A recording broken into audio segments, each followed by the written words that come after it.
Good evening to you, ladies and gentlemen, and welcome inside the Crown Coliseum for the first time in 609 days. Hi, everybody. I'm Drew Blevins. Delighted to have you with us on Hockey TV as well as the Marksmen Radio Network for what promises to be a fun one between the Macon Mayhem and the Fayetteville Marksmen. These two teams squared off last night. It was a hotly contested hockey game in Middle Georgia, and I'll be quite honest with you. I thought that Macon had a real chance to win that game, and there was a lot of things going right for the Mayhem, including scoring first in the third period to take a 3-2 lead, but late third period penalties end up costing Macon one standings point. They would have won the hockey game had they not taken two penalties within 5 minutes to go there in the third period. And we're going to talk about that a little bit coming up later on in Marksman pregame. Meanwhile, for the Fayetteville Marksmen, there are no superfluous adjectives needed for this game. As we told you last night during our Marksman postgame show, this comes down plain and simply to you're here, and we are mere moments away from dropping the puck back in the All-American City. And that's rather meaningful when you look at the crux of everything. And I think that's important to keep an eye on, is how the atmosphere is tonight and how the atmosphere of anticipation continues to grow. We're going to step aside for a quick commercial break. Coming back on the other side of it, you'll hear from the head coach of the Fayetteville Marksmen, Corey Melkert, on Marksman pregame. Hey you. Are you hearing this but not seeing this? You can change that. Follow along with the entire season of Fayetteville Marksmen hockey on Hockey TV. Visit hockeytv.com/subscriptions and get the SPHL TV package to watch every single Fayetteville Marksmen road game this year. That's hockeytv.com/subscriptions. Welcome to Freddy's. How are you guys doing? Meetings. Lunch meetings all week, all salads. Bean salads. Quinoa salads. Heirloom salads. Frisee salads. Sometimes a guy needs a Freddy's Original Double, Chicago Dog, and a Turtle Sundae. Make that 2, please. 3. Absolutely.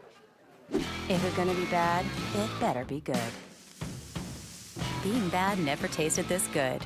Freddy's, the experience that puts a smile on your face and the taste that brings you back. Kelly, you need to unmute yourself.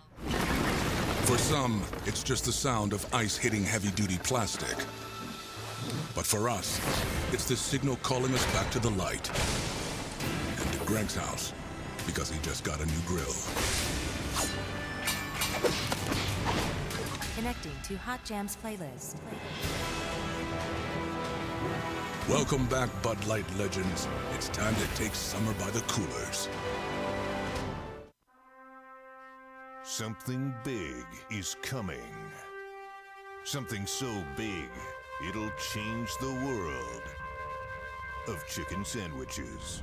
Zaxby's new signature sandwich with Zax sauce or new spicy Zax sauce. Because the chicken sandwich war ain't over yet. The new signature sandwich. All the other little sandwiches can run along. We'll take it from here.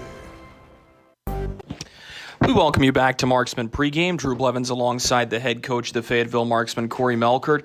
Coach, it really took a full 60 minutes in order to beat the Macon Mayhem last night. Can you assess your team's performance and how you thought they did? Yeah, I don't think it was our best game. That happens. That's why we play the games. But to be honest, I wasn't very happy with the effort. What were some of the things that you're looking to improve upon in this game?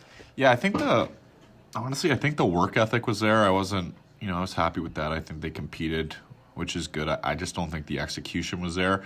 And I'd rather that be the case and the work ethic not there. So it's not anything we can't fix, but I'll expect them to be better tonight. It seems like you're getting a lot of production out of your young players, and I want to start with a guy who made his professional debut last night in Stefano Durante. 29 saves on 32 shots faced, kept you guys in it, and really played well in overtime. Yeah, he came on strong there late. I think, it's a good first start for him. It's, like I said, to be expected last night. I told you he's a winner. He's won at every level, so I'm happy for him, and that's kind of what I expected to see out of him. And also you get contributions from FX Girard with his first pro goal, Taylor Best with a couple of assists, Taylor McCloy a little bit more of a veteran presence, but there was some offensive scoring last night from guys that don't have a lot of professional experience.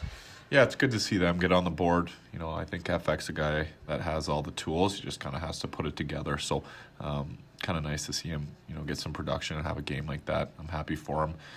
You know, I think the younger guys have been really good. I think some of our older guys need to be better, to be completely honest. Scott Koash is somebody that victimized you guys last night with a couple of really good shots from the slot. What does it take to stop him in particular and the rest of that line as well? Just team defense. To be honest, I'm not keying on anyone on their team. I think as long as we, you know, play within our structure defensively, we'll be fine. I know that you're a team that remains undefeated.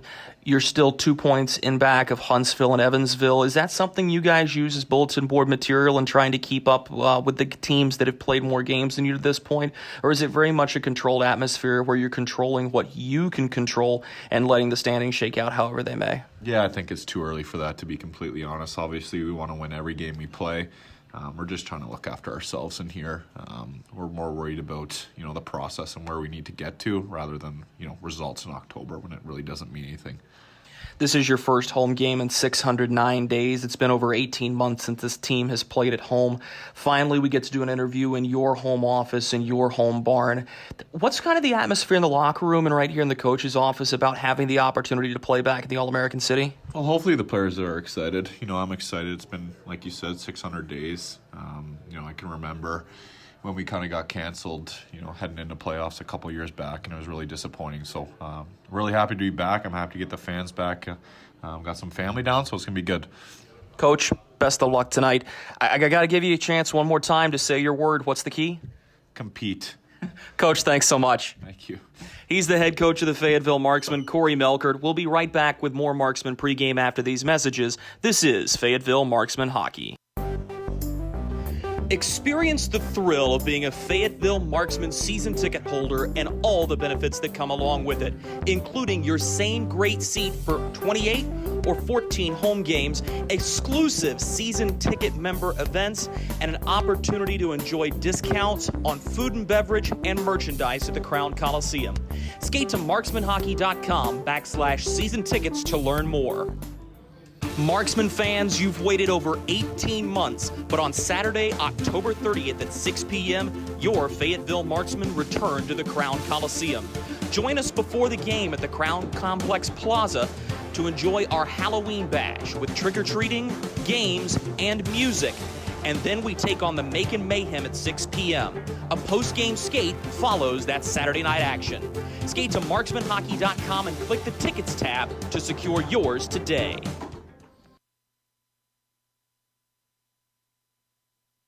Look at our yard. So many anthills everywhere. Did you know that a single ant can live to be 29 years old? Really? Well, what about a married one? Seriously? But really, we need to fix the yard. St. Peter Pest Control handles all your mosquitoes, ants, spiders, cockroaches, and even rodents. St. Peter Pest Control provides full home pest protection and consistent treatment of ants and mosquitoes in your yard, too. At St. Peter Pest Control, we send all your bugs to see St. Peter.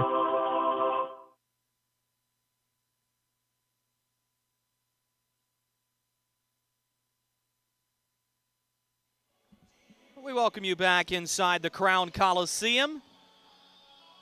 About 10 minutes away from puck drop between the Fayetteville Marksmen and the Macon Mayhem as we are dark here inside the Crown Coliseum. The flashlights are out in what promises to be a really fun atmosphere here in about 10 minutes. Let's go ahead and have a look at tonight's matchup.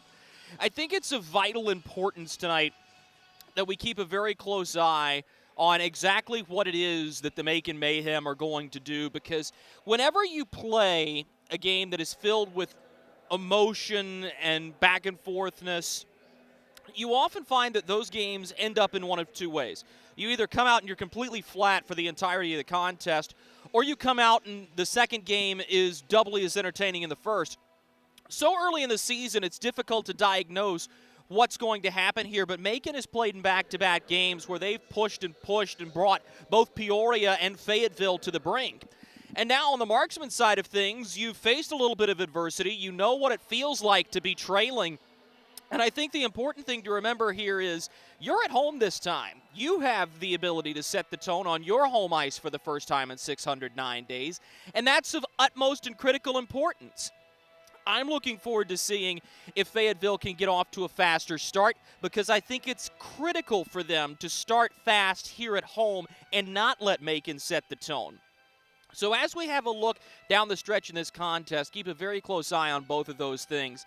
It'll be Jason Pulaski in net for Fayetteville tonight. That's the only roster change. Same group of forwards. Wyatt Noski is the 10th forward. There are no scratches right now. Fayetteville did just sign Zach Boyle earlier this afternoon, and when I say that, I mean quite literally 30 minutes before the contest. He will not be in the roster this evening.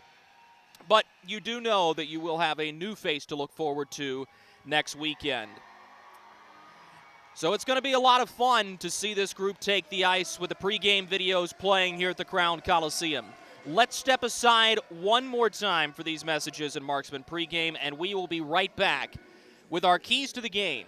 This is Fayetteville Marksman Hockey. Hey you. Are you hearing this but not seeing this? You can change that. Follow along with the entire season of Fayetteville Marksman Hockey on Hockey TV. Visit hockeytv.com/subscriptions and get the SPHL TV package to watch every single Fayetteville Marksman road game this year. That's hockeytv.com/subscriptions. Welcome to Freddy's. How are you guys doing? Meetings. Lunch meetings all week, all salads. Bean salads. Quinoa salads. Heirloom salads. Frisee salads. Sometimes a guy needs a Freddy's Original Double, Chicago Dog, and a Turtle Sundae. Make that 2, please. 3. Absolutely. If you're gonna be bad, it better be good. Being bad never tasted this good. Freddy's, the experience that puts a smile on your face and the taste that brings you back. Kelly, you need to unmute yourself. For some, it's just the sound of ice hitting heavy-duty plastic. But for us, it's the signal calling us back to the light. And to Greg's house, because he just got a new grill. Connecting to Hot Jams playlist. Welcome back, Bud Light legends. It's time to take summer by the coolers. Something big is coming. Something so big, it'll change the world of chicken sandwiches. Zaxby's new signature sandwich with Zax sauce or new spicy Zax sauce. Because the chicken sandwich war ain't over yet. The new signature sandwich. All the other little sandwiches can run along. We'll take it from here. Experience the thrill of being a Fayetteville Marksman season ticket holder and all the benefits that come along with it, including your same great seat for 28 or 14 home games, exclusive season ticket member events, and an opportunity to enjoy discounts on food and beverage and merchandise at the Crown Coliseum. Skate to marksmanhockey.com/season tickets to learn more. Marksman fans, you've waited over 18 months, but on Saturday, October 30th at 6 p.m., your Fayetteville Marksmen return to the Crown Coliseum. Join us before the game at the Crown Complex Plaza to enjoy our Halloween bash with trick-or-treating, games, and music. And then we take on the Macon Mayhem at 6 p.m. A post-game skate follows that Saturday night action. Skate to marksmanhockey.com and click the Tickets tab to secure yours today. For the final time during Marksman pregame, we welcome you back to the Crown Coliseum. Let's go ahead and turn our attention to tonight's keys to victory. We'll start things off with the visiting Macon Mayhem. This is a team that has taken some really good hockey groups to the brink and just hasn't been able to finish it. And I think the critical thing tonight for Macon is finding the full 60-minute effort. You cannot ever give Fayetteville an opportunity to go on the attack. We talked about it earlier in the pregame show. When Macon took those 2 late penalties, they really gifted the Marksmen an opportunity to skate away with at least a standings point, and Fayetteville finishes it off in the shootout to take both. But a lot of that is because of self-inflicted wounds by the Macon Mayhem. And right now, Zach Desjardins' company, young, scrappy though they are, they have to find a way to maintain composure, and they've got to look for a way to make a difference throughout all 60 minutes. And the other thing is, I think you have to find a way to feed the puck into scoring areas. You cannot rely solely on Scott Koach to snipe goaltenders all day. It's just not likely to happen. So what we've got to take a look at now is the Fayetteville Marksmen and how they respond to an emotional win. Look, it was a late night and into an early morning because Fayetteville didn't arrive back here at the Crown Coliseum until just shy of 7 a.m. this morning. That's a tough schedule, and when you play a home-and-home series like this, typically the momentum favors the team that hosts first because they're the ones that get to set the travel schedule in the most meaningful way to them. So I think tonight for the Marksmen, a lot of this game comes down to get out, start fast, find a way to put the puck in the net early, make a hit, make a play in the early part of this game. And the other thing is I just think the power play has to be better for the Fayetteville Marksmen. It is of utmost importance that the Marksmen get that power play to the same level the penalty kill is at. And we'll tell you about more of those statistics undoubtedly throughout the course of the game.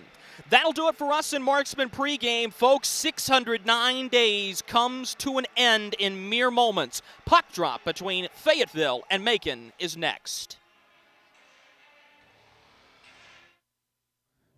Are you hearing this but not seeing this? You can change that. Follow along with the entire season of Fayetteville Marksman hockey on Hockey TV. Visit hockeytv.com/subscriptions and get the SPHL TV package to watch every single Fayetteville Marksman road game this year. That's hockeytv.com/subscriptions. Welcome to Freddy's. How are you guys doing? Meetings. Lunch meetings all week, all salads. Bean salads. Quinoa salads. Heirloom salads. Frisee salads.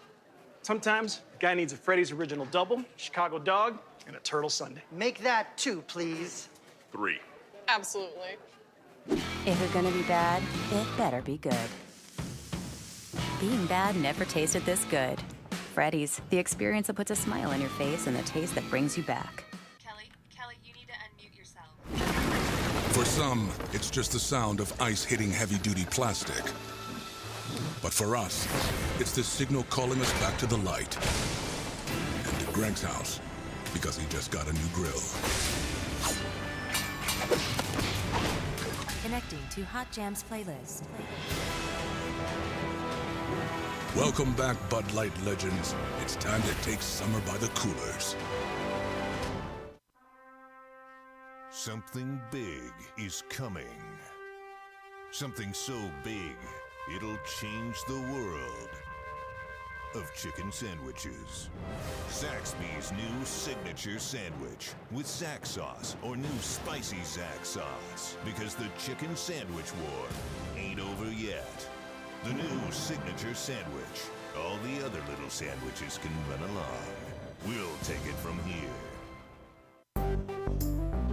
Experience the thrill of being a Fayetteville Marksman season ticket holder and all the benefits that come along with it, including your same great seat for 28 or 14 home games, exclusive season ticket member events, and an opportunity to enjoy discounts on food and beverage and merchandise at the Crown Coliseum. Skate to marksmanhockey.com/season tickets to learn more. Marksman fans, you've waited over 18 months, but on Saturday, October 30th at 6 p.m., your Fayetteville Marksmen return to the Crown Coliseum. Join us before the game at the Crown Complex Plaza to enjoy our Halloween bash with trick-or-treating, games, and music. And then we take on the Macon Mayhem at 6 p.m. A post-game skate follows that Saturday night action. Skate to marksmanhockey.com and click the Tickets tab to secure yours today.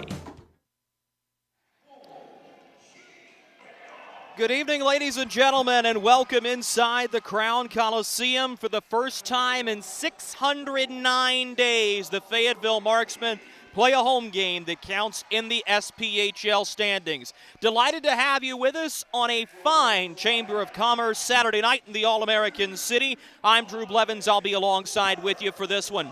These two teams squared off in a hotly contested game last night.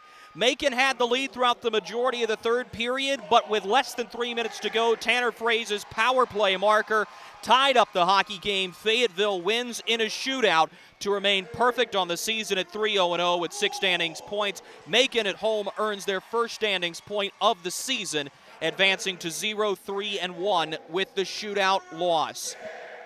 Let's step aside while the national anthem is played here in the All-American City, and the last of the starting lineups are announced. Puck drop between Fayetteville and Macon is next.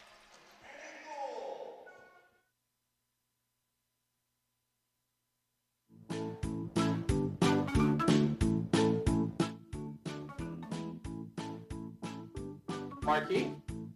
Carolina's Dentist offers the best in oral care and technology. Hope you're brushing twice a day like we discussed. And don't forget to make that 6-month appointment, okay? We'd like to keep those pretty white teeth looking good for you. Come experience positively different dentistry at Carolina's Dentist, the official dentist of the Fayetteville Marksmen. Baby, we have spiders on every corner outside our house. Okay, I'll call someone to take care of it. Baby, we have fire ants all over the yard. Alrighty, I'll call someone else to take care of that. Baby, these mosquitoes, you have got to go. Here we go again. One call to St. Peter Pest Control provides all these services. Total pest protection for one low monthly payment. At St. Peter Pest Control, we send all your bugs to see St. Peter.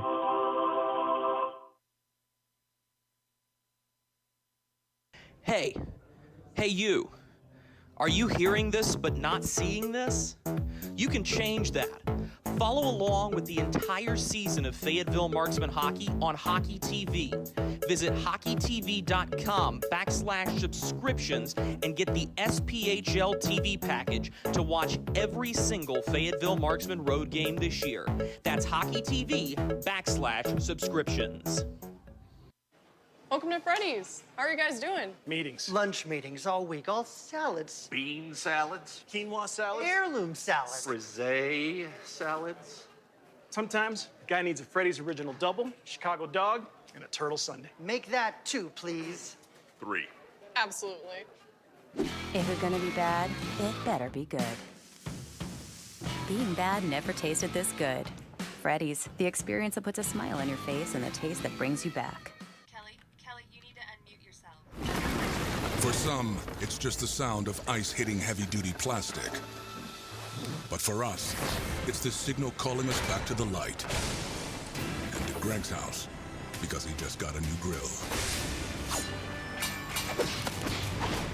Connecting to Hot Jams playlist. Welcome back, Bud Light legends. It's time to take summer by the coolers.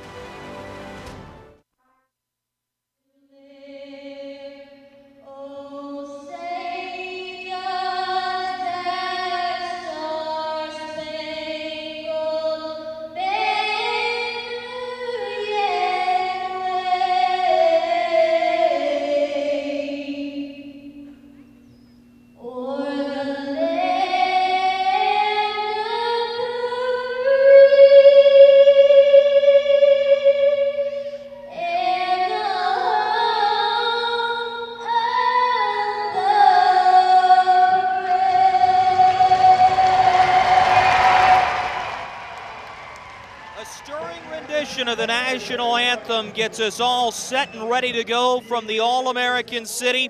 Folks, you've waited 609 days to hear the words, "It is time for Fayetteville Marksmen hockey." And once again, it is indeed that time. Drew Blevins with you from the broadcast booth high atop the Crown Coliseum on the West Side Concourse. This is going to be a fun one as two of the South's best, most historic hockey cities square off once again, finishing off the second half of this home-and-home series as the Macon Mayhem are in Fayetteville to face off against the Fayetteville Marksmen.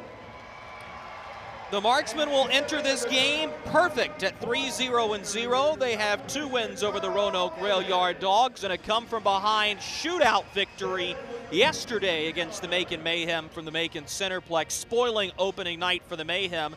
Macon, on the other hand, has struggled and stumbled out of the gate so far this season. They are 0-3-1 and have had the lead against some really good opponents throughout the course of this season, but have just not found a way to finish.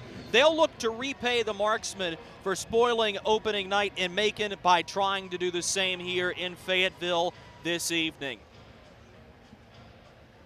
Macon will be in their home red uniforms tonight. I don't know if you'll be able to see it all the way down on ice level, but you might notice that a couple of different players are wearing slightly tinged and tinted jerseys. And we'll tell you a little bit more about that as the broadcast continues, but it is zombie night here in Fayetteville, North Carolina. That may give you a hint as to what we're seeing. Don Oliveri with Carter Struthers will be the starting defensive pairing. It'll be Taylor Best with Taylor McCloy and Tanner Fraze, the starting forward group for the Marksmen. Folks, you've waited a long time. Sit back, relax, and enjoy this one from Fayetteville after 609 days of waiting. Puck is taken by the Marksmen and clubbed into the zone by rookie sensation FX Girard, who scored the game's first goal for Fayetteville yesterday. A little bouncer through the slot is blocked in the way through. Struthers unable to hold the line as this will skip back and is eventually pushed forward to Gus Ford, who lays it into the zone. First line change of the game coming for Macon. Puck is taken ahead by Caleb Cameron as he was looking for Don Carter Jr. And that'll stop play for offside, giving us the opportunity to talk about tonight's starting netminders. Jason Pawlowski in goal for the Fayetteville Marksmen. He is a perfect 2-0, stopping 46 of 47 shots he's faced so far this season, adding to 117 minutes and 25 seconds of shutout hockey that he had coming into this game. And on the other side, it's former Marksman Dylan Kelly getting the nod net for the Macon Mayhem and Zach Desjardins' club. Kelly has had an interesting last 2 years to his career. He's bounced up and down between the SPHL and the FPHL, spent the majority of last season with the Elmira Enforcers of the FPHL, now defunct, but has also spent time in Fayetteville as well as with the Danbury Hat Tricks. Laid into the zone as here comes Fayetteville with an off-angle chance, pushed just wide on the cutting play made by Jarrett Cupp, who jumped into the rush. Cleared all the way around the far side boards. Fresh ice will allow that puck to run just behind the goal line, but not before icing was waved off by the linesman. Brought back up by the Marksmen. Straight up Broadway and a pass near wing. This is Harrison Harper out of Calgary, Alberta. Harper hanging on to the puck as he turns with it, spins it into the middle. Here's a one-timer by Quince, fought off by Kelly, who finds the rebound and covers on a good chance for Marley Quince hanging out in the high slot. It was fun to get to talk to Harrison Harper last night, and a shout out to his folks who are no doubt watching along with this one. Said they were thoroughly enjoying the broadcast. We hope the same can be said of you, and thank you to the Harper clan for tuning in on Hockey TV and the Marksman Radio Network. Face-off is won by Macon as Swiderski swings it into the middle. A bouncing puck will eventually be corralled by the Mayhem. Holding on to it here is Devin Brink, and he'll turn it back toward Brett Menton. Brink has it near side corner of his defensive zone, floats it out to center, past the red line. Swiderski pushes it on for Koash, who had 3 points in last night's game, but unfortunately for the Macon Mayhem, it was a losing effort. Battle for the puck in neutral ice. It's eventually brought ahead by Bryce Farrell. He drops to Matt McNair, who's had a hot hand to start. The shot goes off the shin pad of Koash, bouncing out of play and giving us a pause 2 minutes into this hockey game. Tonight is especially special for the Marksman staff. And we'll tell you about these front office members. Macy Curry is the manager of game presentation, directing her first game in pro hockey. Account executives Joey Hewitt and Carl Lowe. Carl has been around the block with a couple of different teams. Joey has worked primarily in minor league baseball, but they're with their first games here with the Fayetteville Marksmen. And Alex Wall, who has been with the team nearly 2 years, finally getting the opportunity to see him play on home ice after he was with this team throughout the pandemic. So a lot of fun here tonight. Long shot through traffic. That bounces off the body of Dabari. It'll be bounced toward Gus Ford. A little roller into the middle of the rink. Swatted away by the Marksmen. Back out to center it goes. Dumped down low by Vaughn Clauston, the former Columbus River Dragon, native of Michigan. And initially, his mom had actually worked in the FPHL with the now defunct Motor City Rockers for a couple of months before the franchise folded. But that's a hockey-loving family out of Washington Township, Michigan. Dumped in to Marley Quince, who will receive for the Marksmen. And Quince will skate it up ice, right up Broadway between the face-off circles. Ahead of the red line, stick checked. He'll slide by Kyle Soper and leave it into open space. Quince, who had the good chance early on in this one, gives it up to the point, and Harrison Harper rolls it down the dasher. Around to the near side wing, Shane Bednard takes it. Bednard offside as he was stick checked by Dabari. And that will give us a whistle with 16:34 to go in the first period. Still scoreless between the Marksmen and the Mayhem. And it took a while for these two teams to feel each other out in yesterday's contest. I'll be interested to see if we get a little more immediate insertion, but as we told you in the pregame show, there are really only two flavors of hockey you're going to see tonight. It's going to be one of those sloggy games that's going to take a while to play and is going to drag, or you're going to get an immediate insertion of momentum somehow, some way. Caleb Cameron pinned on the near side half walls. The puck drifts into the near side of Macon attacking corner. Pulled away by Bednard, who will lay it up the far boards, just chipped up ice, but thwarted there by Dabari. Puck is taken by the Marksmen in back of their own goal.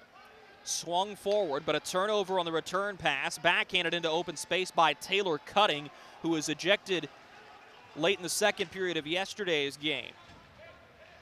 He's an aggressor in an altercation with Matt McNair. Moved ahead to Drapeluk, who will dump it in. Harper, the first player there for the Marksmen. Sends it around the far wing, just poked up ice by Drake Glover.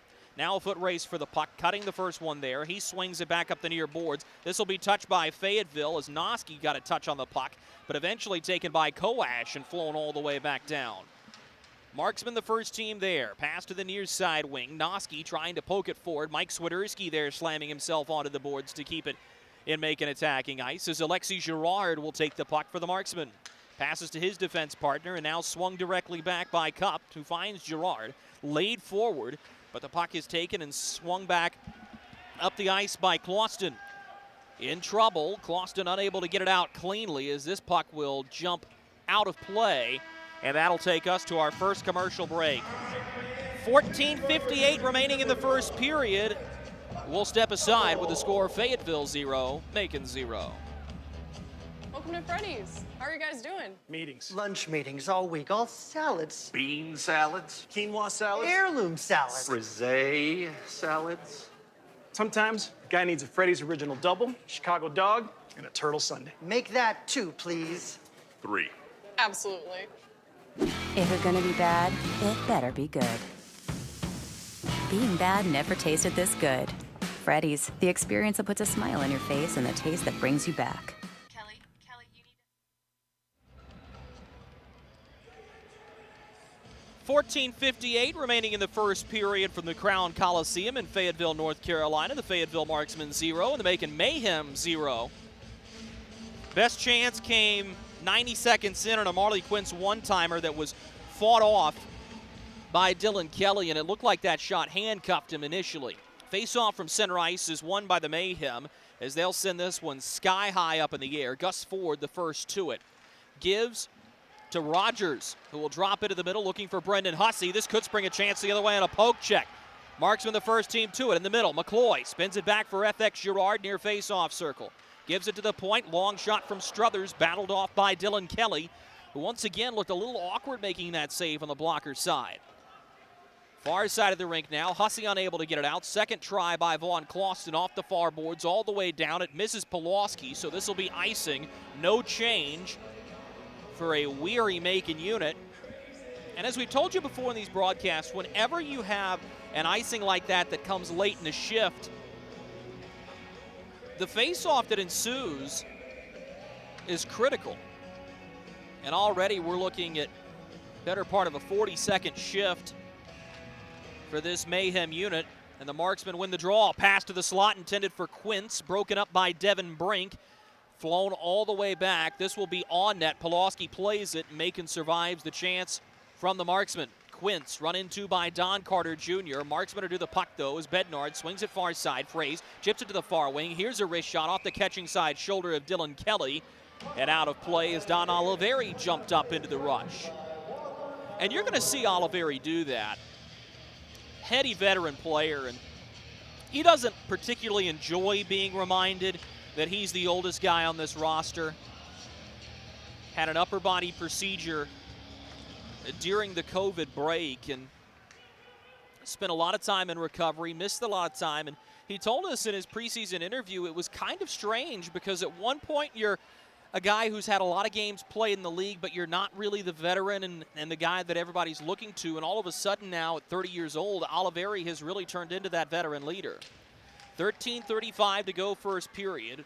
Marksmen have the puck pinned in their defensive zone. Here's a drive that was effected from behind as the Marksmen will be able to escape and bring it up to the safety of center. Bednard will drop it to Jarrett Cupp, who flies it in on to Kelly. He'll catch and play directly behind his net. Changes for both teams coming as Macon is content to hold it directly in back of Dylan Kelly. A long look up the ice, stepping into a pass was Soper, but he turned it over, begging your pardon, it was Eder. Now a chance for McNair, sent wide of the far goal post and a hard wrist shot from the high slot. Eder probably wants to redo that pass as that sprung Fayetteville right back into the attacking zone. Drake Glover directly in back of the goal. He'll work around of Kyle Soper. Glover hanging on to the puck, spins from the far circle. McNair has the rebound, sent off of a skate in front. A rolling puck. Dylan Kelly tried to melt it, but he missed. And now he'll have to rely on Brian Eder to move it out to Chase Dabari at center. Dabari finds Devin Brink crossing the blue line. Brink looking for Koash. The pass runs too far for him, but Scott Koash collects it out of the corner boards. Looked to give it low as it was taken, intended for Brink, but the Marksman took it away. Nearly a turnover as Devin Brink had a breakout pass fall right on his tape. Here's Taylor Best. Spins out of a body check and awaits reinforcements. Smothered as Dabari will take the puck from him. Now Chase Dabari works up ice, intercepted, and pushed back up ice by Don Oliveri. Oliveri sweeps it into the middle, loose off the far side of the net and taken below the goal line. Here's a pass to FX Girard. He winds and fires his shot. Fought off with a blocker by Dylan Kelly. Picked up by Cody Rogers, who's unable to get it around of Oliveri. Second opportunity, Don Oliveri showing off the hops as he holds the line. Swung all the way to the far boards, around to Vaughn Clauston. Brendan Hussey unable to get it out on his try. He'll reverse field to Cody Rogers, near corner. Rogers to the near face-off circle. Takes 3 strides, looks ahead for Brendan Hussey. The pass too far. Carter Struthers is in front of everybody, and this is icing against the Mayhem with 11:25 to go in the first period. It's a good sequence for Fayetteville there, and especially by Don Oliveri getting to show off the hops a little bit there. Harlem Globetrotters were here in the Crown Coliseum about 2 months ago. Perhaps Don Oliveri has a career there with jumps like that. That second one, he got some serious airtime. Face off to the blocker side of Dylan Kelly. It's won by the Marksman, pushed wide by Bednard. Here's his shot. Kelly tracks it and catches. Dylan Kelly at 6'5". He's been around the block a couple times. He's got a lot of professional games under his belt.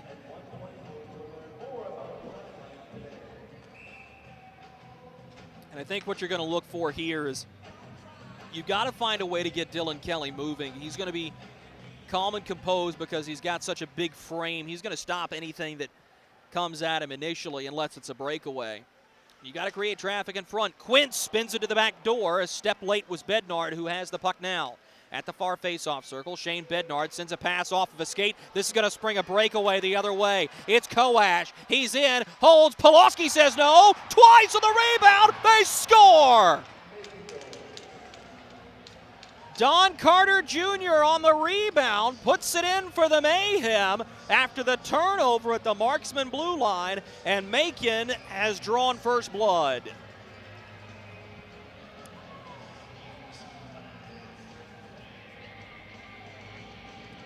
Goal comes 9:04 into the first period. Don Carter Jr. with his first goal of the season, cleaning up the rebound and the Scott Coash breakaway, and Coash is factored in on every single goal in this season series so far. This is 4 points he has this weekend, as he goes right back to work.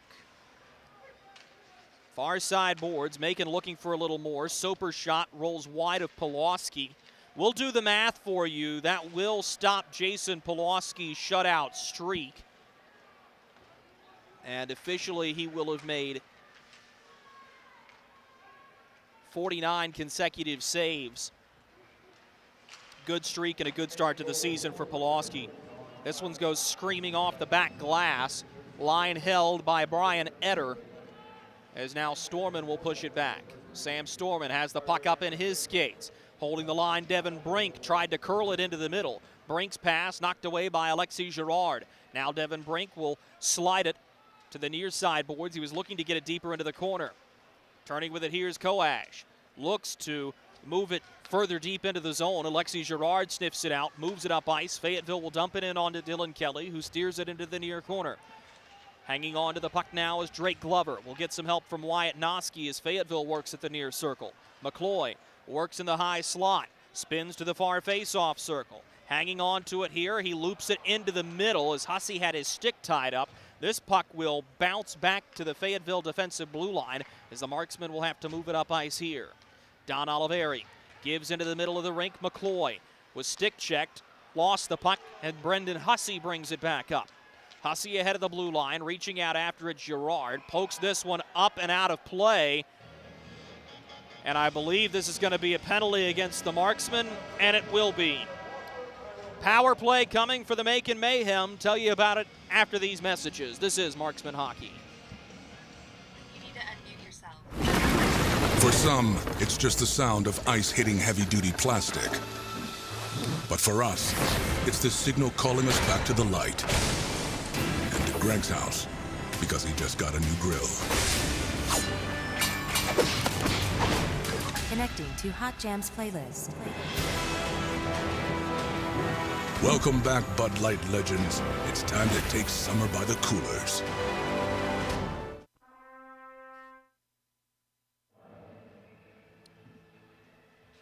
.9:14 to go first period. Don Carter Jr.'s goal gives the Macon Mayhem a 1-0 lead here in the All-American city of Fayetteville, North Carolina.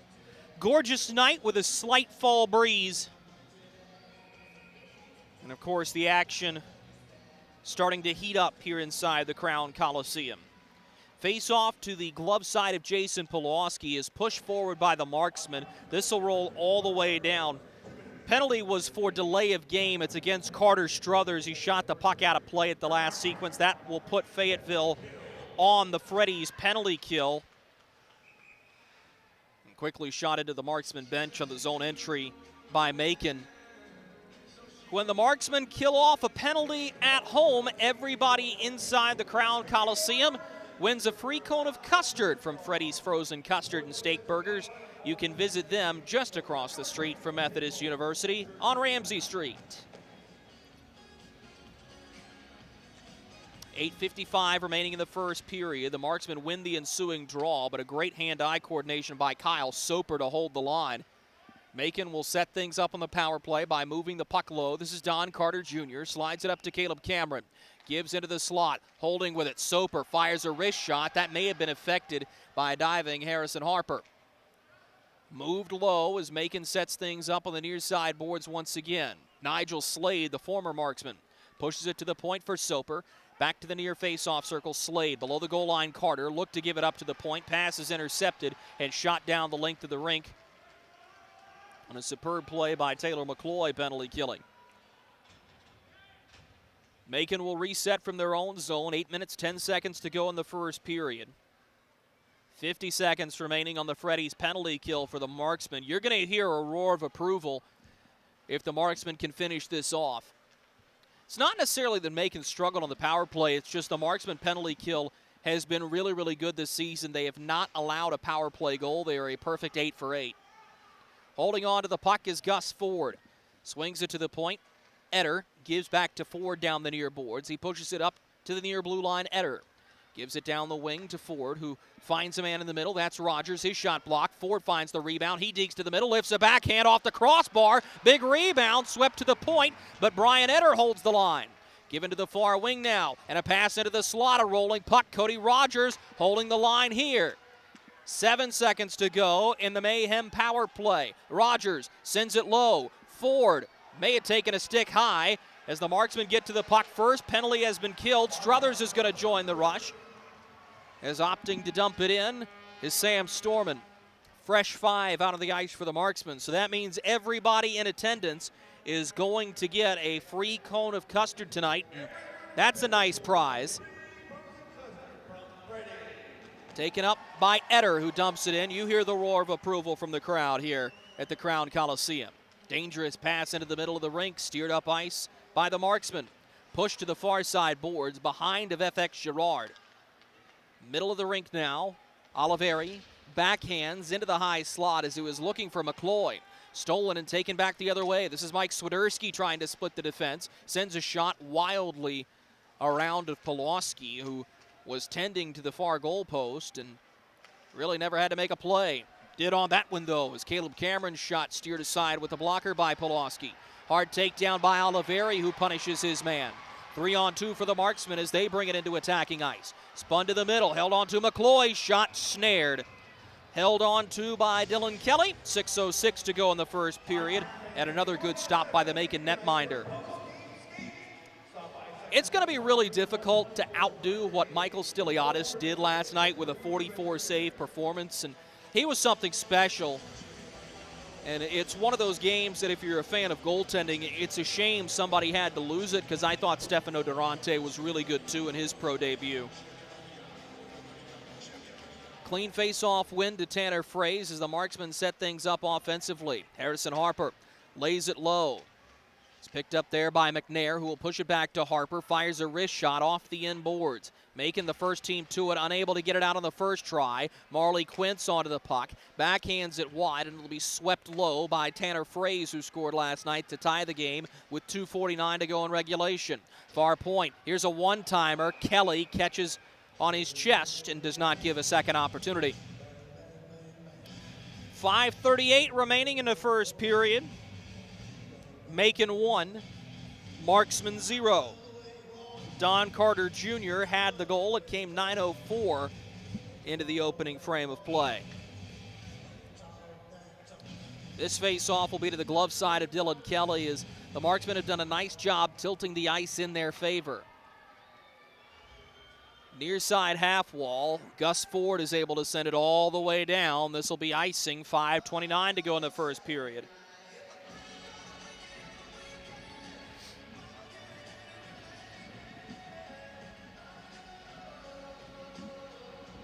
This is where the Marksmen have been stuck for most of the season.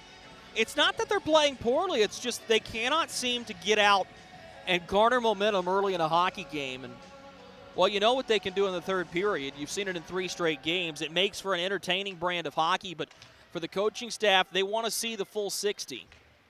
I like what Corey Melkert had to say about work ethic. We're going to get a penalty on the far side boards here. This is cross-checking, and it's going to go against the Marksmen.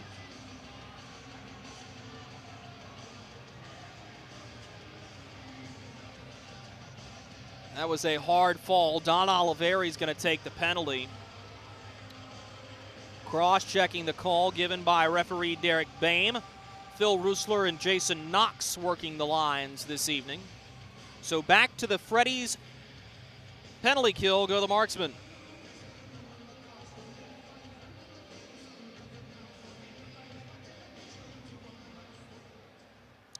Cross-checking the call on Don Oliveri. We'll go to immediate timeout here in about 15 seconds. Now Joe Draplik has it. Sends it out to the far side wing to Nigel Slade near face-off circle. Looks at Drape, looking opts to swing it low instead. Don Carter with his shot, fought off by Pulaski. Rebound kicks to the point. Slade one-timer. Pulaski got a piece of it. Jarrett Cupp may have deflected that shot away as it was. At the blue line, Soper swung it to Don Carter. The pass intercepted, and Tanner Fraze ices the puck to kill time with 40 seconds gone by, and the Freddy's penalty kill for the Marksmen. Standing directly in back, Dylan Kelly. Mayhem will start the breakout to the far side boards. Carried into the zone and dumped ahead for Gus Ford. Harrison Harper is there for the Marksmen. He'll club it all the way out, but I think that ricocheted off of a glove in the Fayetteville bench. 4:22 to go in the first period. Let's pause for these messages from our corporate partners. 1-0, Macon leading Fayetteville. Something big is coming. Something so big, it'll change the world of chicken sandwiches.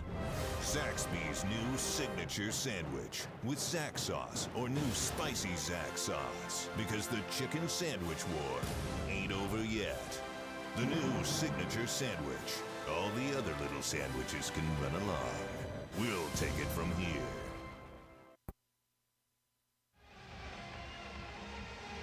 Well, that Fayetteville penalty kill has been lights out so far, but for Corey Melkert and Jason Binkley, they would much prefer not to be on it for the second time in the first period. And if you'll recall yesterday, Carter Struthers took back-to-back penalties. Struthers in the box for delay of game earlier. Fayetteville killed it. Now the Marksmen find themselves needing another kill. Minutes ago in this Mayhem power play, this is Cody Rogers on the far side of the rink. Just 4:15 to go in the first period. Don Carter Jr.'s goal is the difference. Macon leading Fayetteville. Here's a chance in the slot. Soper pushes it wide. It was a great chance, and I believe I said that was Kyle Soper. That was Brian Etter, 17, not 27. Etter scored to take the lead midway through the third period in yesterday's contest in Macon. He winds up, fires a slap shot off the inboards here. Cody Rogers has the puck. He'll dump it far side corner. Picked back up by the Mayhem, and it'll eventually be swept out by the Marksmen. 3:40 to go in the first period, just 20 seconds remaining. So the Marksmen look to make it 2 for 2 in the penalty kill. Skated ahead by Cody Rogers. He'll gain the blue line and pause, awaiting reinforcements. Rogers winds and fires a slap shot in and out of the glove of Pulaski. The rebound scooped up by Fayetteville, and eventually they will be able to push it out and ahead. Straight out of the box, this could be a chance. Oliveri spins one toward the net and wide. Rebound picked up, pushed to the middle, and eventually swept out by Cody Rogers. Backhanded up ice, Chase DeBari has a step, but the long reach of Carter Struthers will quell the opportunity as Drake Glover will backhand it forward. Picked up there by Brett Menton. He'll push it to the far side wing and then have to step up and make a play on the puck. This is Devin Brink now, holding near side wing just ahead of the attacking zone. Taylor McCloy engages with him. Clearing attempt by Struthers off the body of Brink. But then it's Glover to take the puck at the blue line, and a cross-ice pass to FX Girard. Now it's McCloy. He walks into a wrist shot. Blocker down by Kelly. Big rebound. Wrap chance. Swept toward the goal and sticked out by Dylan Kelly. Good chances abounding for the Marksmen late in this first period, but Dylan Kelly standing tall. This is Jarrett Cupp, the former member of the Macon Mayhem. Spent over 100 games there, and it was a cool experience for him to walk through the post-game meal, and the Macon Mayhem boosters do a world-class job with the best in Southern cooking with their post-game meal. But for Cupp to go through and get hugs and have that Macon franchise still very much enjoy the time he gave to them. Here's his shot on goal by Marley Quince, smothered and held on to by Kelly. And I do think it is just worth bringing up one more time. As somebody from the state of North Carolina myself, and I pride myself on being an expert on Southern cuisine, that was some really good food last night. And I can brag a little bit because I know that there are some Macon fans and odds are boosters following along on Hockey TV from the entire Marksman organization. Thank you, that was delicious. think the most fun part was the bus discussion on the way back of what was actually the best. Different players with differing opinions, and I'm sure we'll delve into that sometime later as play resumes with the Mayhem taking the puck out of their defensive zone up the near boards. Bednard chops down the pass. Everybody regrouping at center. Marley Quince knocked off the puck by Don Carter.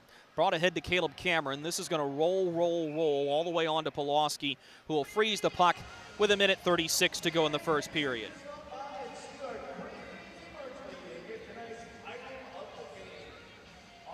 Fayetteville out shooting Macon 11-10 in this first period. Dylan Kelly has been a busy man, as well as Jason Pulaski, but I can't help but thinking the Marksmen have created more quality opportunities in this hockey game, and now it's just a matter of seeing if they can convert on one of them.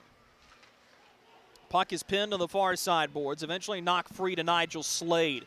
He works it up to the point for Vaughn Clauston, who's going to punch it low for Brendan Hussey.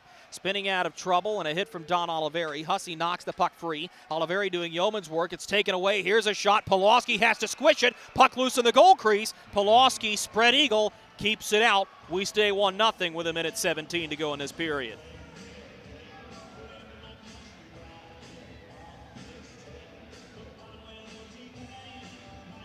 Pulaski, one of the netminders in the SPHL that has a ton of personality. Likes to reminisce on his collegiate and junior days, and somebody that had a little bit of a rough patch in 18-19, but got healthy, played with Huntsville last year, got a lot of learning in the league from Max Milasek, and now finds himself as one of the statistical leaders in the SPHL with Fayetteville. This is Koash, brings the puck ahead, spun back, but it's held by Eder. Here's a shot off the backside of Alexis Girard to the point. Another slapper from Eder. Hits something on the way through. That may have hit Girard again. Marksmen, the first team to the puck on the rebound. Down the far side boards they go. McCloy slides it to the near side, looking for Taylor Best, who was unable to corral the pass behind him, and Koash will punch it back out to the safety of center. Best regaining control for the Marksmen, lays it forward, and FX Girard will go after the puck. Stick checked away from him by Kyle Soper, but there to hold the line is Jarrett Cupp. To the far boards now, Bednard feeds it up to the point. Walking Oliveri, backhands to Bednard. He sends a shot, rebound, scores! And the Marksmen tie the hockey game with under a minute to go in the first period. The second time in as many games that they're able to find a way to score late.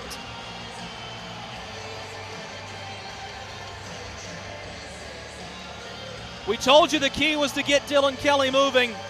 A rebound will do exactly that. And that's a momentum-shifting goal.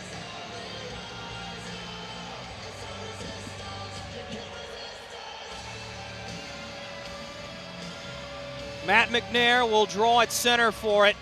That goal will come 19:41 into the first period. Marksman crowd very much into this one after the late period goal. We'll have the specifics momentarily. Don Carter backhands it wide. That's where the first period comes to an end. A late first period goal means that we are square even 1-1 through 20 minutes of play.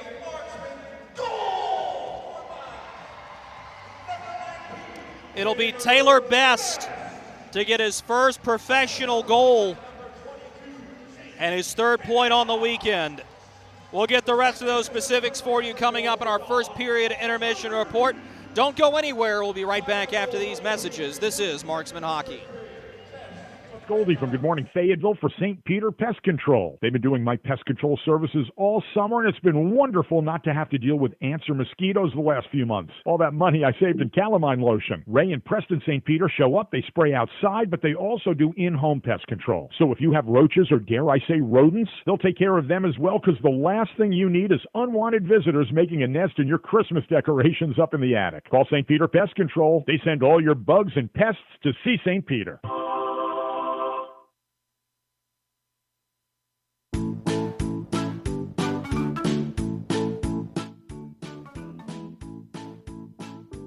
Marquis?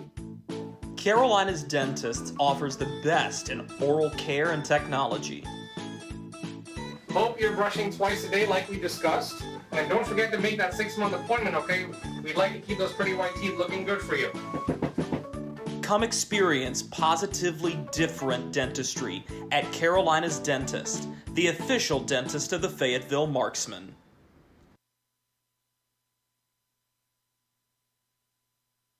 Hey you. Are you hearing this but not seeing this? You can change that. Follow along with the entire season of Fayetteville Marksmen hockey on Hockey TV. Visit hockeytv.com/subscriptions and get the SPHL TV package to watch every single Fayetteville Marksmen road game this year. That's hockeytv.com/subscriptions. Welcome to Freddy's. How are you guys doing? Meetings. Lunch meetings all week, all salads. Bean salads. Quinoa salads. Heirloom salads. Frisee salads. Sometimes a guy needs a Freddy's Original Double, Chicago Dog, and a Turtle Sundae. Make that 2, please. 3. Absolutely.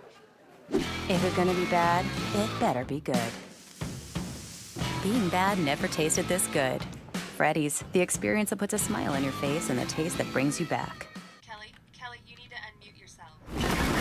For some, it's just the sound of ice hitting heavy-duty plastic.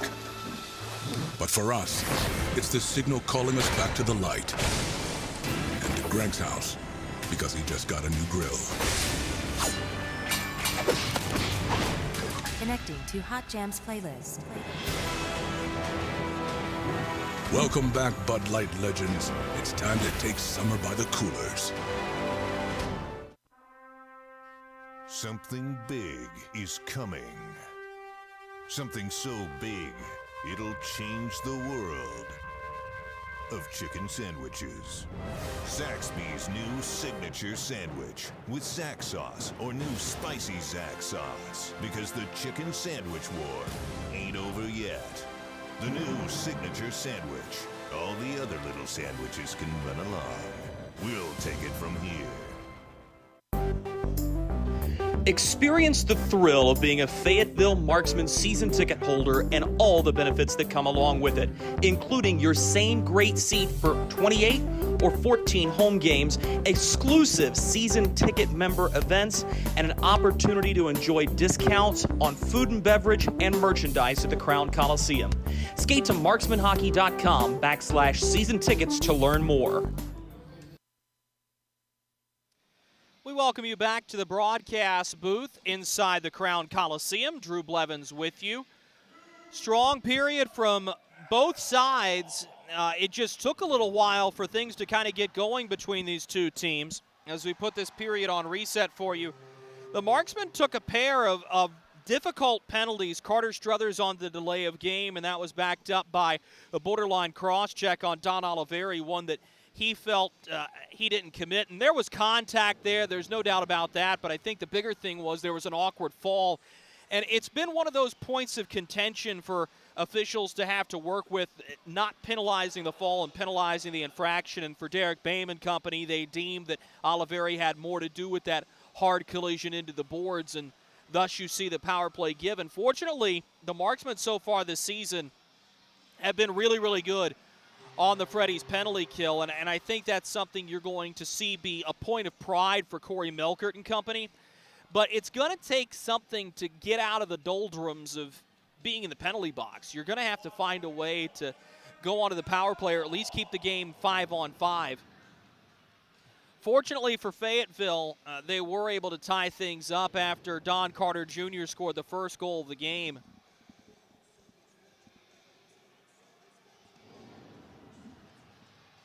And really that play from Scott Koash as he's just driving the net.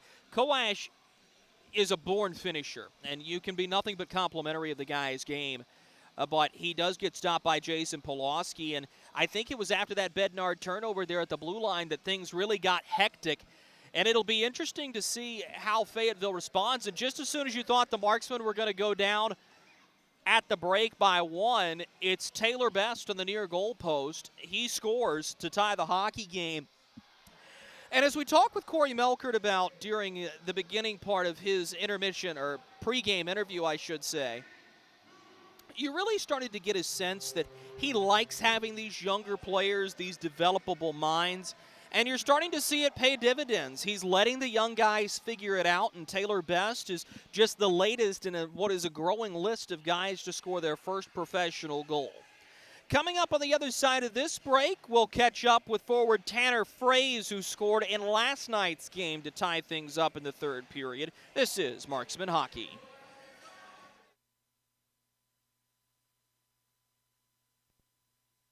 Baby, we have spiders on every corner outside our house. Okay, I'll call someone to take care of it. Baby, we have fire ants all over the yard. Alrighty, I'll call someone else to take care of that. Baby, these mosquitoes, you have got to go. Here we go again. One call to St. Peter Pest Control provides all these services. Total pest protection for one low monthly payment. At St. Peter Pest Control, we send all your bugs to see St. Peter.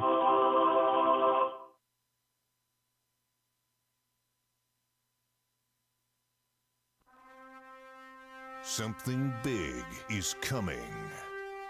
Something so big, it'll change the world of chicken sandwiches. Zaxby's new signature sandwich with Zax sauce or new spicy Zax sauce. Because the chicken sandwich war ain't over yet. The new signature sandwich. All the other little sandwiches can run along. We'll take it from here. Experience the thrill of being a Fayetteville Marksmen season ticket holder and all the benefits that come along with it, including your same great seat for 28 or 14 home games, exclusive season ticket member events, and an opportunity to enjoy discounts on food and beverage and merchandise at the Crown Coliseum. Skate to marksmanhockey.com/season tickets to learn more.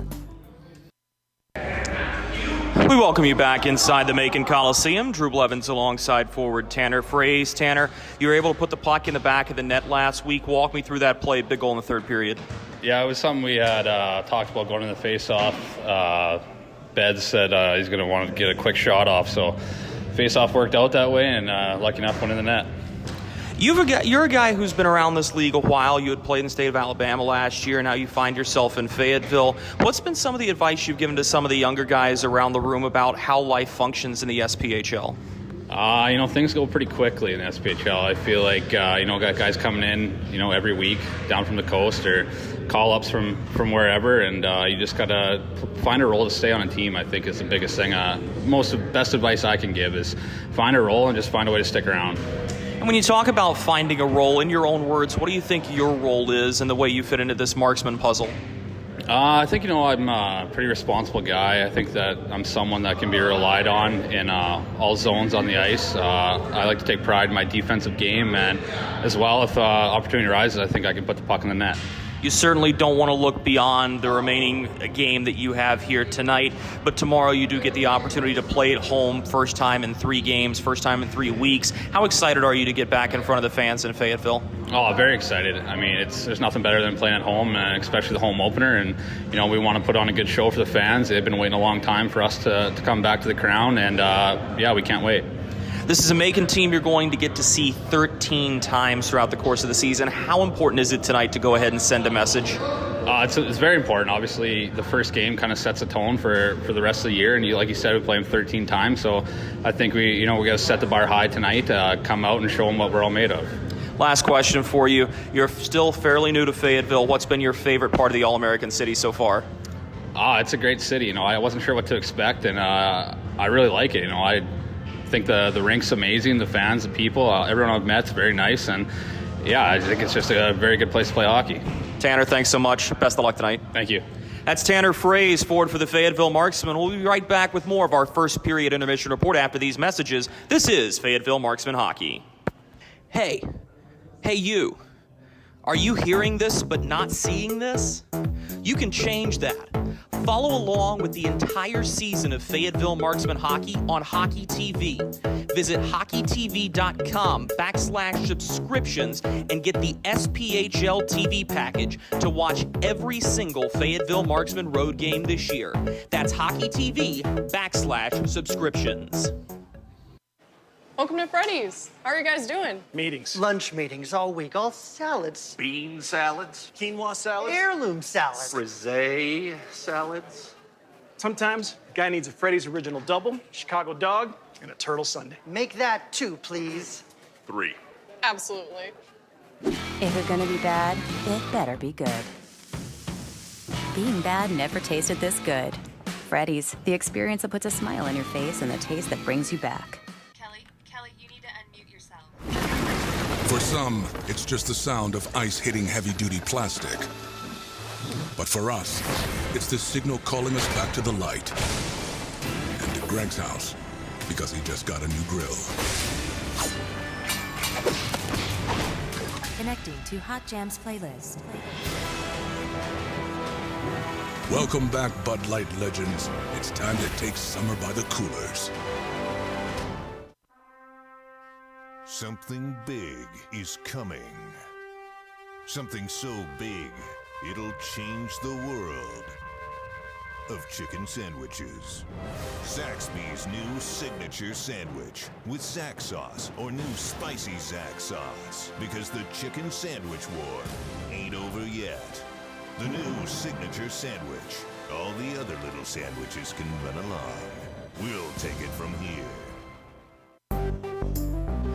Experience the thrill of being a Fayetteville Marksmen season ticket holder and all the benefits that come along with it, including your same great seat for 28 or 14 home games, exclusive season ticket member events, and an opportunity to enjoy discounts on food and beverage and merchandise at the Crown Coliseum. Skate to marksmanhockey.com/season tickets to learn more. Hey, it's Goldie from Good Morning Fayetteville for St. Peter Pest Control. They've been doing my pest control services all summer, and it's been wonderful not to have to deal with ants or mosquitoes the last few months. All that money I saved in calamine lotion. Ray and Preston St. Peter show up, they spray outside, but they also do in-home pest control. So if you have roaches or, dare I say, rodents, they'll take care of them as well, because the last thing you need is unwanted visitors making a nest in your Christmas decorations up in the attic. Call St. Peter Pest Control. They send all your bugs and pests to see St. Peter.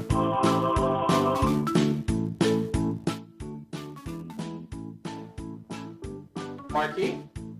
Carolina's Dentists offers the best in oral care and technology.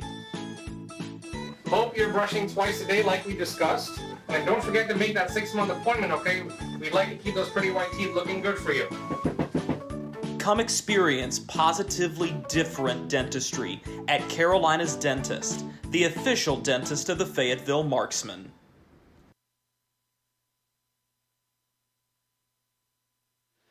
We welcome you back inside the Crown Coliseum. About 5 minutes away from puck drop in the second period.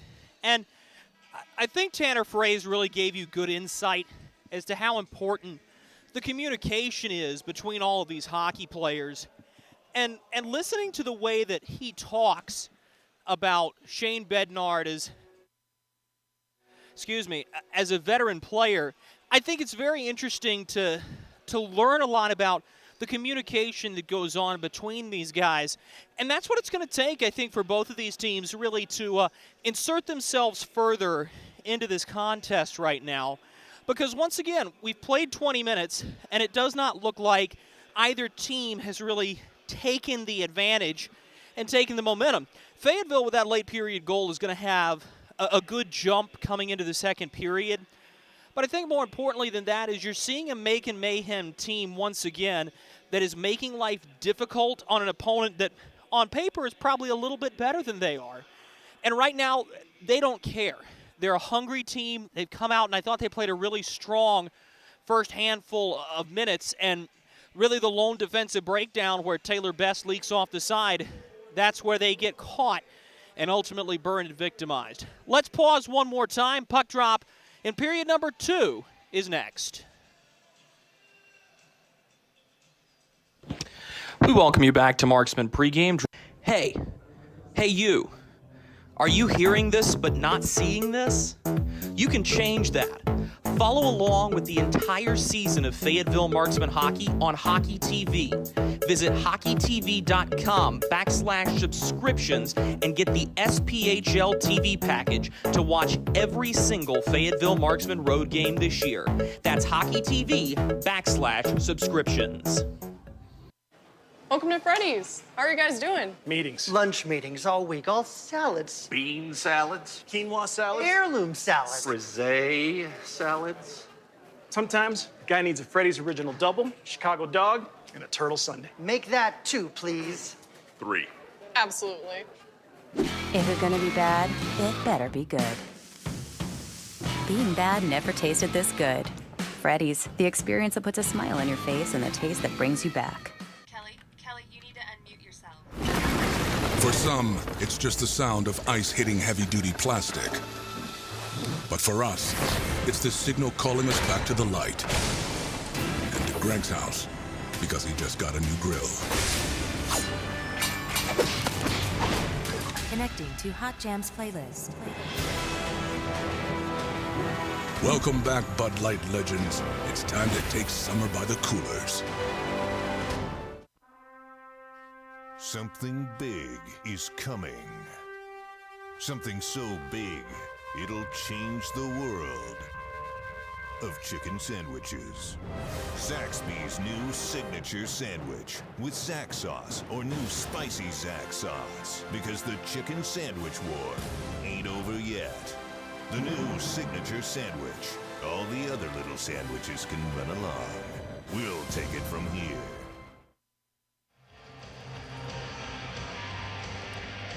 We welcome you back inside the Crown Coliseum. Drew Blevins with you in Fayetteville, North Carolina. Let's go ahead and have a quick trip around the SPHL. Macon and Fayetteville tied at 1 here in the All-American City. In about 10 minutes, Vermilion County will drop the puck at Quad City as the Bobcats start the season on a long, long road swing. Roanoke is in Knoxville tonight. They'll drop the puck in about 20 minutes or so. Pensacola visits Birmingham in a game that should be very good. Peoria is in Evansville. Evansville has only dropped the 1 game. They're 4-1. Peoria undefeated, having only played 2. Huntsville looking to remain perfect against Knoxville tomorrow afternoon. Fayetteville will work from left to right across your radio dial in a 1-1 hockey game where the goals have been scored by Don Carter Jr. and Taylor Best. Officially, the assists on the Carter goal will belong to Taylor Cutting and Joseph Drapelook. Taylor Best's goal assisted by Shane Bednard and Don Oliveri, and a chance for McCloy off the draw, but he was stick-checked by Vaughn Clauston. Picked up and moved up ice by Nigel Slade. At the red line, backhanded, far side wing. Slade looks to swing it back up ice to his defense, but it was taken away, and now Oliveri has it for Fayetteville. His pass off the stick of Best, who is unable to handle. Dumped in, and Pulaski will set it up on a tee in the trapezoid. Turned it over, swept toward the goal mouth, but there to clean up the mess is Alexi Girard, who will just poke it up ice and forward. Reaching after it is FX Girard. Knocks it free, holding is Taylor Best. Slides a pass to the far side wing. Oliveri looks for McCloy in the middle. Rolls off of his stick and moved back up by Vaughn Clauston. He'll find Nigel Slade down the near sideboard. Slade bobbing and weaving near face-off circle. Fires a wrist shot off of his shin pad on the way through as that ricochets off of Harrison Harper, and Tanner Fraze is able to get it back out to center ice. The far sideboards now, a hard hit delivered as Brendan Hussey dumps in the puck. Pulaski leaves it behind the net. Now Tanner Fraze has it near wing. Looked to lift it up ice as he was trying to find Bednard, who's on his horse to battle with Koash. As the puck bounces around at center, Marley Quince will dump it in. Behind the net, Kelly stops it. Kyle Soper cleans it up and sweeps it around the near boards. Puck battle ensues there where Bednard has it. A rolling puck taken by Harrison Harper. His slap shot goes off a stick on the way through, and Koash picks up the puck. This is Koash driving in, dropped to the far boards. Now a pass into the middle. A rolling puck will be scooped up by the Marksman. Brought back up ice by Bednard, who will give to the far side wing. Give and go play. Now Fraze will cut free near corner. Tanner Fraze hanging on to the puck as he takes his shoulder up near the chops. Tanner Fraze onto the puck will get a little help from Bednard, who backhands it up through the middle. Held on to a couple of stick handles here. Long wrist shot by Oliveri, blocked on the way through. Brian Etter after the puck. Sweeps it ahead to Don Carter Jr. Dumped in. Etter has the puck hop his stick. Now Fraze moves it into the middle, trying to find Matt McNair. Carter able to get it around of Carter Struthers. This is going to roll all the way down. Icing wave by the near linesman Jason Knox. At the far boards, this is Carter Struthers who will take it in his defensive zone. A pass to the center ice face-off circle. Touched up ice by Wyatt Noski. Here's a shot by Glover, blocked on the way through. Hard takedown in the goal crease. A rolling puck comes up the near boards. This is Caleb Cameron looking for Don Carter. Intercepted by Matt McNair. McNair run into hard. McNair may have got the better of that collision, though. Now here's Don Carter with the puck. Scored once already. His wrist shot steered up off the glass. Puck stays in play as Drapeluk goes after it for the Mayhem. Body starting to fly here. Up ice, Wyatt Noski pushes his man ahead, dumps it into the zone, and he'll let Glover go to get the puck. Glover makes a move, looking for space. Wrap chance, getting a pad to it is Kelly, who will freeze the puck with 16:54 to go in the second period. At this time, we'd like to recognize our Marksman Championship partner, Bud Light. 16:54 remaining in this period.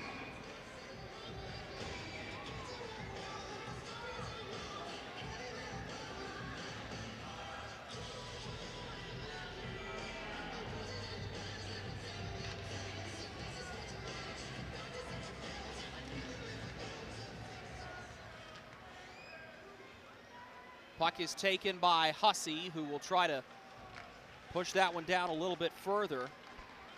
And eventually it'll be scooped back up and pushed ahead by Hussey. Held on to for a moment as now Fayetteville will scoop the puck back up ice. That's Sam Storman who will give it out to the far side wing. Lane being held by Sam Storman. At the far boards now, scooped at, and a long shot by FX Girard is battled off by Dylan Kelly, who's had to be on his toes on a couple of those long shots in this hockey game. Peeled back up the boards. Held on to by Sam Storman as he works down the near boards, gives into the middle. Girard, that's Alexi Girard, pushes it down the far boards. He'll have to hold the line here, unable to do so. 2-on-2 for the Mayhem. This will be dumped in. Over the stick of Jason Pawlowski. That'll set things up for Chase DeBari. Leaves it low as it's backhanded to Alexi Girard. Survives contact, but turns the puck over. Far side boards in Macon's attacking zone. Below the goal line now. Sam Storman onto the puck for Fayetteville. Sends it off the near glass. Cutting, unable to hold the line, but does find DeBari. Touch-up play. Everybody's onside. Devin Brink has it roll back across the red line. Taylor Cutting is after the puck. He stick handles a couple of times. Looks to the far side boards. Slid up ice for DeBari. The puck hopped over his stick. This will be icing. 15:13 to go, second period.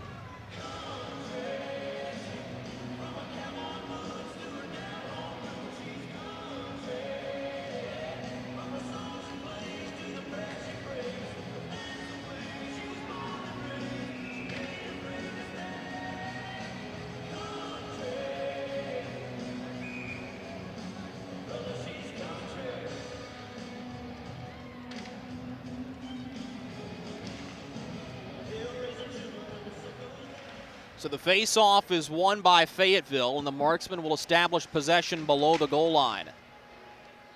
A little rolling puck will eventually be sent all the way down, and a hard hit on the inboards. This is icing against the Mayhem.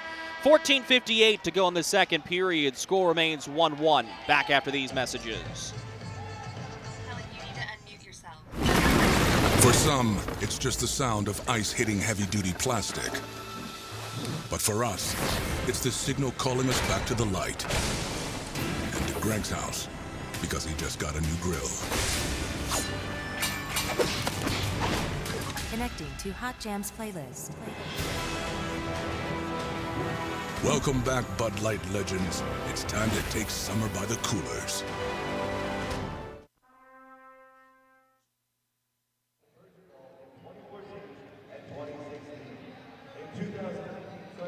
$14:58 to go, second period here in the All-American City.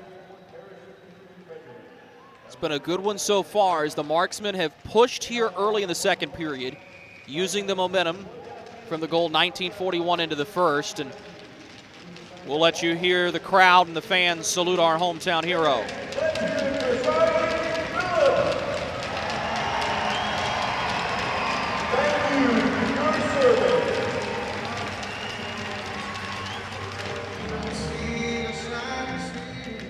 Of course, a rich military history here in Fayetteville, North Carolina, with Fort Bragg a stone's throw away from the Crown Coliseum. And we are very thankful for all the servicemen and women serving the country at home and abroad.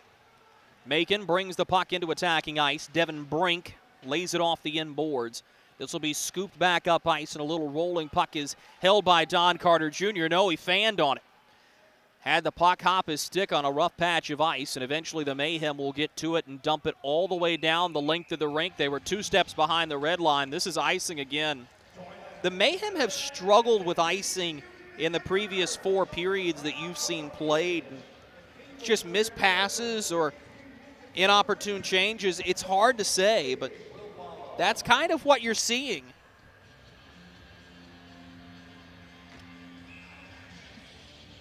So the face-off will be to the glove side of Dylan Kelly. Draw is pushed forward as Fayetteville looks to keep possession of their own end. Pinching is Carter Struthers. He's able to hold the line and push it into the near side corner.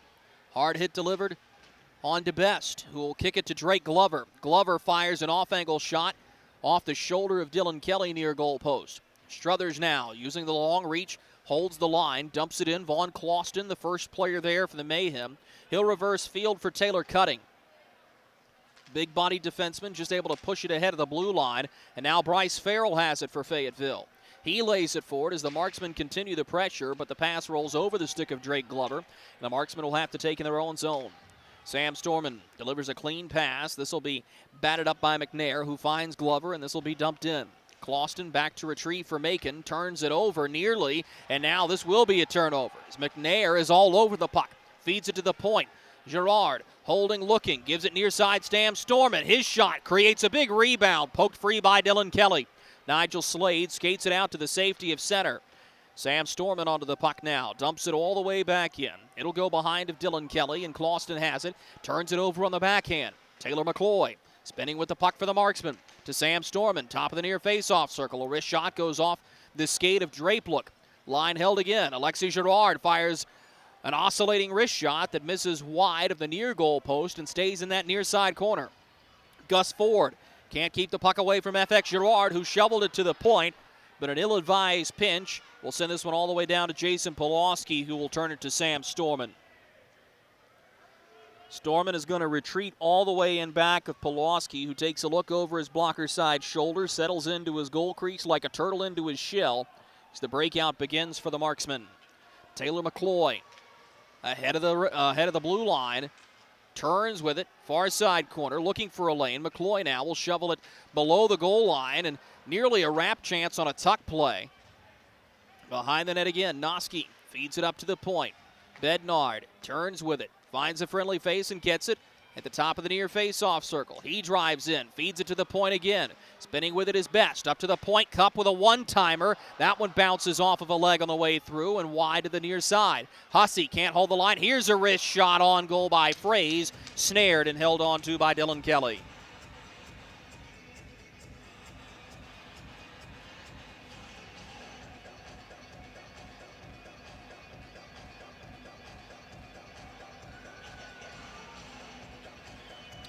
(1-1) the score remains, 12:06 to go in period number 2. Bednard, Fraze, Quince, the unit out for the Marksmen. Face-off is won cleanly, but Quince and Fraze will run into each other. This will create a 3-on-2 going the other way for Macon. Far side boards, low wrist shot off the outside of the net. Scooped up by the Mayhem and pushed low into the corner for Devin Brink. Brink overtaken by Bednard. 2-on-2 back the other way. He'll give it wide for Marley Quince, who takes it down the far boards. Slides a pass into the middle as he was looking for Bednard cutting to the net. A rolling puck in the near attacking corner for the Marksmen is eventually batted up to the point. Line held by Cup, but he was a step offside before we could keep it in play. 11:37 to go in period number 2 here in the All-American City.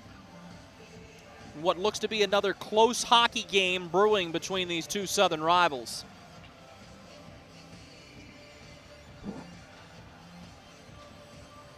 I don't know if you can see it yet, but if you have a look at the Marksman defensive jerseys, you may get an idea of something special going on the ice here during Zombie Night. Far boards, line is held by the Marksman defensive core. That is a hard collision as Vaughn Quaston ends up getting the better of a hard-charging Matt McNair just by dodging the incoming hit. After the puck here is Chase DeBari for Macon. Carter Struthers is in front of him. Struthers at the far face-off circle of his defensive zone finds Wyatt Noski, who will push it up ice for Matt McNair. Stays with it. Has a chance. Struthers with a wrist shot. In and out of the glove of Dylan Kelly, who finds a way to keep it out. Struthers goes on a tumble as this puck is out of play, but they're going to say it was tipped. Phil Rusler was right on top of that play. 10:55 to go second period. We get a whistle.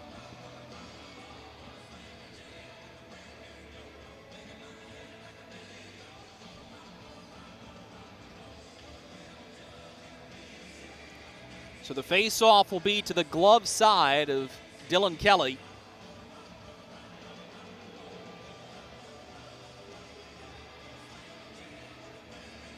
And it's a clean win for Macon.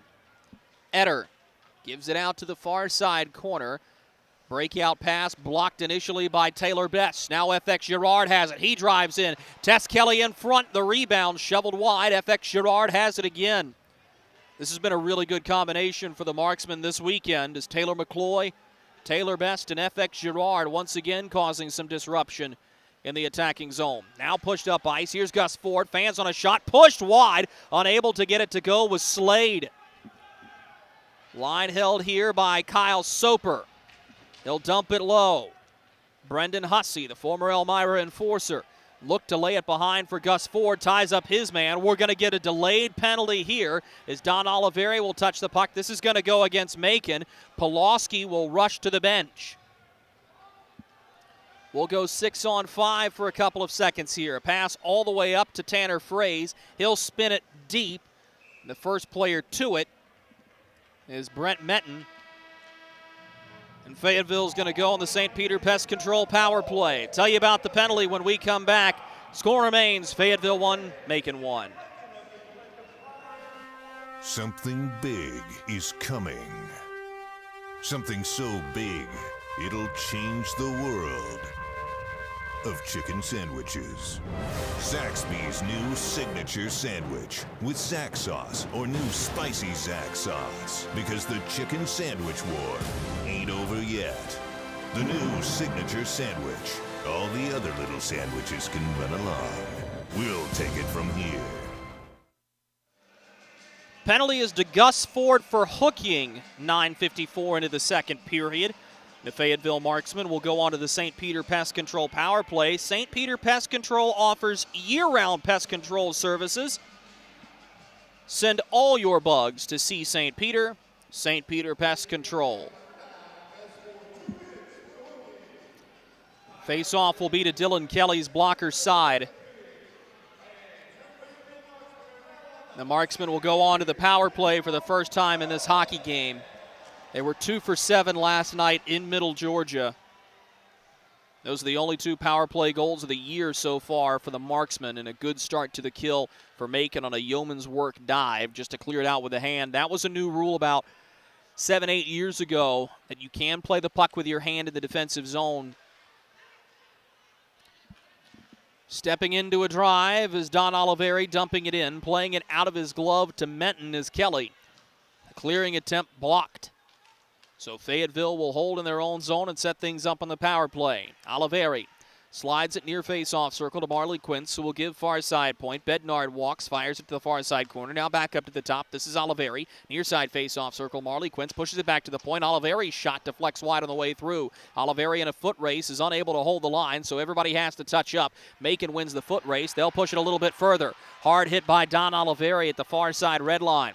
Picked up by the Marksmen. They may have numbers. Drake Glover drops it for Bednard. Back to Glover. Fans on the one-timer. Looks for Marley Quince, who touches to Tanner Fraze. He'll find Shane Bednard looking to matriculate back up to the point. Instead holds on the far side boards. Bednard will feed it low. Tanner Fraze gives it up to the point now for Don Oliveri. Near side face-off circle. Marley Quince shot blockered out by Dylan Kelly. 40 seconds remaining in the St. Peter Pest Control power play for the Marksmen. Quince tees it up for Oliveri. His one-timer is snared and held on to by Dylan Kelly.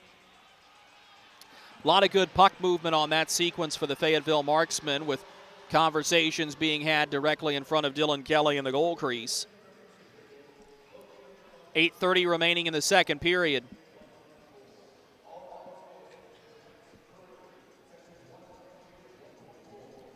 So the face-off will be to the blocker side of Dylan Kelly. Just 36 seconds remaining on the St. Peter Pest Control power play for the Marksmen. This is a win by the Mayhem, and they'll ice it. So maybe time for one last rush on this power play effort for Fayetteville. Held on to by Jarrett Cupp. He'll drop it as the puck is moved up ice now by the Marksman. Slid near side. This is FX Girard's trying to sniff out a space. Couldn't find any. Holds near corner and survives contact from Menton. Brett Menton trying to do the work of three men by himself, unable to do so. Up at the point, Jarrett Cupp holds. Power play comes to an end. Cupp now fires a shot off of the body. Far blue line. Marksman will hold the line and dump it in deep. Slid toward the middle of the rink, is searching for Matt McNair, was Taylor McCloy. The puck is taken off his stick and skated back up by the Macon Mayhem. Backhanded to the far side boards and now rolled on net. Pulaski sticks it away. Hasn't been particularly busy here in this second period, but Dylan Kelly has. Near point, swept Devon Clauston. His shot blocked on the way through as it never made it to the goal. Rolled low once again by Brendan Hussey, but this time it's taken by Jarrett Cupp, who gives to Taylor McCloy. He'll lay it forward for Cupp, who has it near corner. Cupp's going to try to do it himself. His shot charged at by Dylan Kelly, who took it off the body. Fed to the point. Harrison Harper sweeping after the puck, keeps it near side for Wyatt Noski, who will push it around for Drake Glover on the far side boards. Now to Wyatt Noski, far corner. Noski backhands it to the top. Held for a moment, then swept near side for Sam Storman. Low wrist shot, kicked out with a purpose by Kelly. The rebound to the far corner. Line held by Marley Quince. He goes into the far corner. Passes in front for a one-timer. Farrell unable to get under it. Now Bryce Farrell picks up the puck again. Sweeps it to the point for Sam Storman. Low wrist shot, kicked out that time by, I believe that was Mike Swiderski. And that'll be sent the length of the rink, where Alexis Girard has to test his puck-playing ability. Through the middle of the rink, Fayetteville lifts it into the form of Marley Quince. First player to it is Cody Rogers. A bouncing puck is kicked at by Sam Storman. He's unable to hold the line.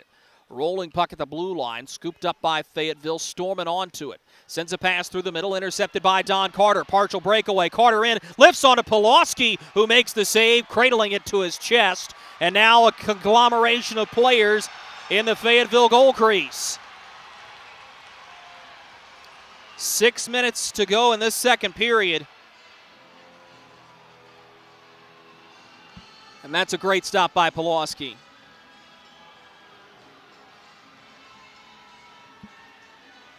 And you can see both these teams really starting to push a little bit. Don Carter has found a way to cut free twice.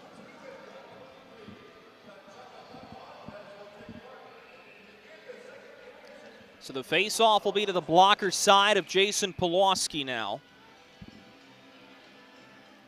Turned away 13 shots today. Shots were 12-10 at the end of that first period. And the Marksmen have since put on 13 more. And we've still got a serious amount of hockey left to play. Near side boards, everybody jockeying for position just inside the Marksman attacking blue line. Quince is the player to come away with it, shoots it to the far side corner. He'll let Tanner Fraze go to chase it. Runs hard into Kyle Soper. A little bouncer held on to by Caleb Cameron, maybe a beat too long as the Marksmen force another turnover in the Macon defensive zone. Oliveri sends it to the far side boards. Tanner Fraze knocks it low for Marley Quince, who's run in too hard by Kyle Soper. Skates free of it, shovels a backhander on to Dylan Kelly, who steers it away with a goal stick. Now Kelly's going to lurch out at this one and freeze.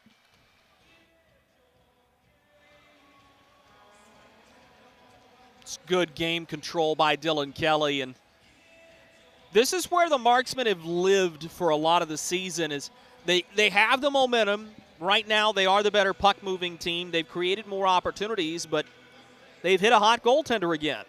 It's been Mike Stiliadis, Austin Rodebush, Henry Dill have all kept their teams right in the thick of things for a lot longer than would be ideal for the Marksmen. Behind the net, Nigel Slade picks up the puck for Macon. Backhands it through the middle. He was looking for Taylor Cutting. Oliveri had none of it. Moves it up for FX Girard as the puck rolls off of his stick and below the goal line. This time, Macon will break it out up the near side boards. Looking for room was Hussey, but has to turn it back to Slade, who will reverse field far side now. A breakout pass tipped on the way through. Fayetteville keeps the line. Stunning play just to hold that puck into attacking ice. Another chance for the Marksmen. High slot as it rolls around off the stick of Taylor Best. Don Oliveri steps to, gaining the blue line on the near boards. Oliveri holds for a wrist shot. Kelly kicks it out with a glove side leg pad. Struthers reaching at the far blue line to hold it in. Wrists it all the way around the boards. This will be held by Farrell, who's crushed. Picked up by the Marksmen and moved to the point. Don Oliveri swings it across for a long shot by Struthers. Gets to Kelly, who kicks it out. Rebound behind the net. Best had it for a moment. Hard takedown right in front of the official, as Macon will skate it ahead of the red line and dump it in. 3:59 to go second period. Pulaski stops it behind the net. Carter Struthers and his 6'5 frame out of Weyburn, Saskatchewan, looking up ice. Product of Bemidji State. Will skate it ahead for himself here. Gains the red line, shoots it into the glove of Dylan Kelly, who is going to opt to hold. 3:40 to go in the second period. Timeout on the ice. Will take it with them as conversations abounding right in front of Dylan Kelly. Fayetteville 1, Macon 1. Back after this. Experience the thrill of being a Fayetteville Marksmen season ticket holder and all the benefits that come along with it, including your same great seat for 28 or 14 home games, exclusive season ticket member events, and an opportunity to enjoy discounts on food and beverage and merchandise at the Crown Coliseum. Skate to marksmanhockey.com/season tickets to learn more.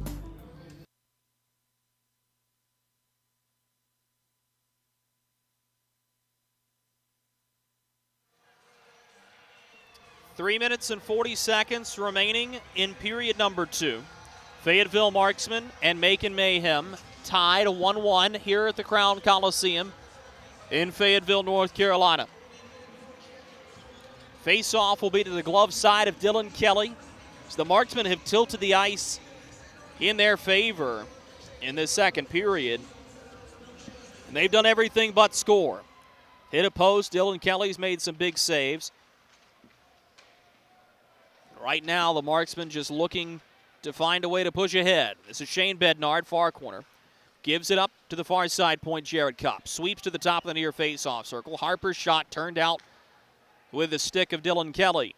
The rebound is batted up ice by Macon, but Harrison Harper is the first player there. He backhands it up the far side boards, and now the Marksmen have it as Fraze lost it. Now a chance right in front of the net. Wrap around. Pulaski got his toe to it. The rebound. Pulaski knocked into the net and somehow was able to stretch out to keep that puck from crossing the goal line.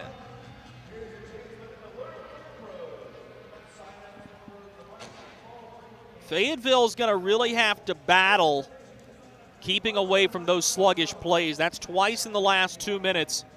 You've seen guys cut free of everybody.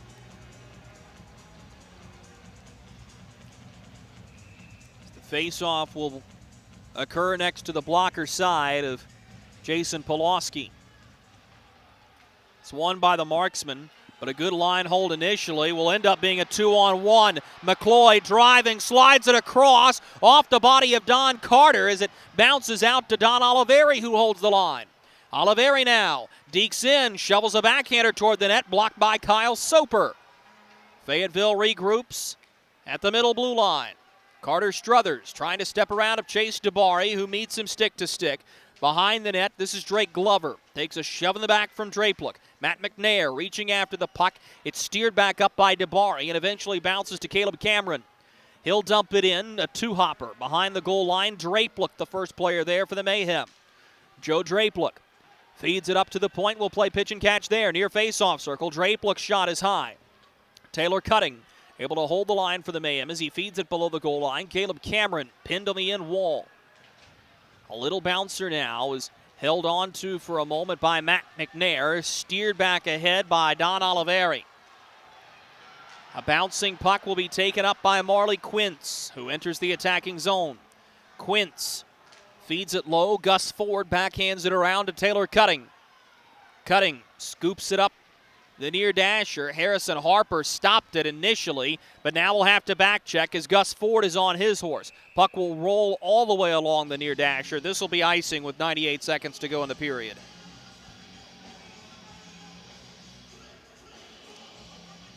Coming up during our second period intermission report, we'll put this game on reset for you and revisit what so far has been scoring from the first period alone.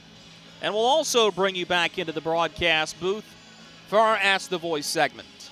All that and more coming up on our second period intermission report. Harrison Harper hammers a slap shot that misses wide and high of Dylan Kelly. Now it's brought back up by Macon. Could be a 3-on-2 if they hurry, but a superb defensive play made by Harrison Harper. 3-on-2 the other way now. Harper's got a lane, slides it to Bednard, who's run into the far goal post and was unable to get the puck to go. Well-timed shoulder by the back-checking defender, and we'll stay 1-1 with 1:20 to go in the second period.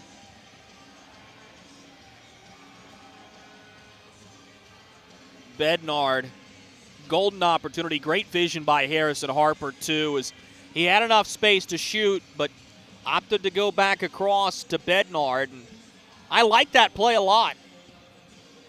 Sometimes defensemen want to pull the trigger because it may not happen too often, and Harrison Harper just wanted the points. A little best-on-best action there, and a good sequence. Cody Rogers backhands the puck around to the near corner. Bednard holding the line for Fayetteville. He'll get some help from Marley Quince digging after the puck. Bednard takes a punishing hit right between the twos on his back. This is Harrison Harper. Will give wide for Jarrett Cupp. Knocked to his knees as he feeds it low for Tanner Fraze in the far corner. Behind the goal line still, looking for Bednard. This puck will bounce to Harrison Harper. Feeds Jarrett Cupp. Turns one toward the goal mouth. Reaching out to cover is Dylan Kelly, and he'll melt it with 47.8 seconds remaining in the second period.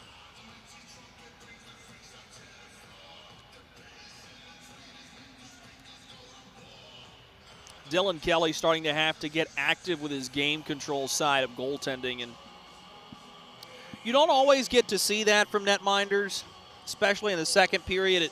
It often comes down to goaltenders with the lead in the third where you're looking at strategically melting the puck, but I really think Dylan Kelly has done a rather nice job of controlling the pace of play, and while his team has yielded 29 shots to the Fayetteville Marksmen, he's done a nice job of managing the workload. High slot, McNair pushes to the point. Struthers is one-timer off the end wall. McNair took a tumble and was unable to get to the puck. Now Struthers with a hard hit. McNair picks up the rebound, looks into the middle of the ice. A bouncing puck scooped up by the Mayhem. 30 seconds to go in the period. Here comes Joe Drapeluk. Drapeluk, top of the near face-off circle. Look to give it back up to the point. Taylor McCloy shucking off defenders. Will turn it back for Taylor Best, who scored for the Marksmen with just 19 seconds to go in the first period. He's run in too hard as the puck is dumped behind of Pulaski, who turns over his shoulder. Fayetteville content to hang on to the puck, and the Marksmen are just going to run the clock out. 40 minutes in the books here at the Crown Coliseum. No score in the second period. We remain tied 1-1. So for the fourth time this season, it's a one-goal game or better going to the final frame of play. And it's going to be one of those games that's just going to have a not missable finish. Stay tuned with us. We'll be right back with our second period intermission report. This is Marksman Hockey. Hey you. Are you hearing this but not seeing this? You can change that. Follow along with the entire season of Fayetteville Marksmen hockey on Hockey TV. Visit hockeytv.com/subscriptions and get the SPHL TV package to watch every single Fayetteville Marksmen road game this year.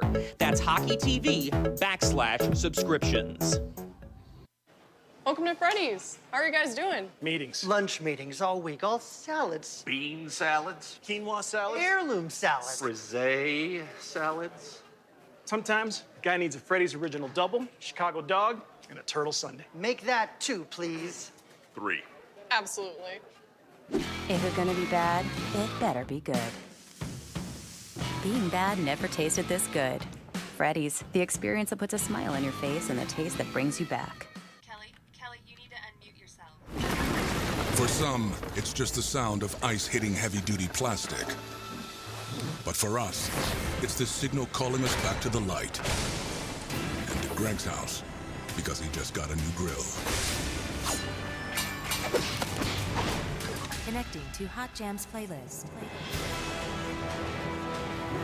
Welcome back, Bud Light legends. It's time to take summer by the coolers. Something big is coming. Something so big, it'll change the world of chicken sandwiches. Zaxby's new signature sandwich with Zax sauce or new spicy Zax sauce. Because the chicken sandwich war ain't over yet. The new signature sandwich. All the other little sandwiches can run along. We'll take it from here.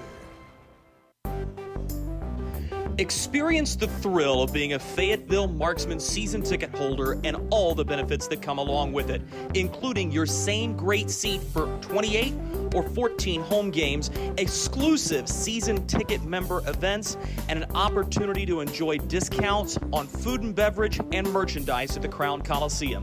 Skate to marksmanhockey.com/season tickets to learn more.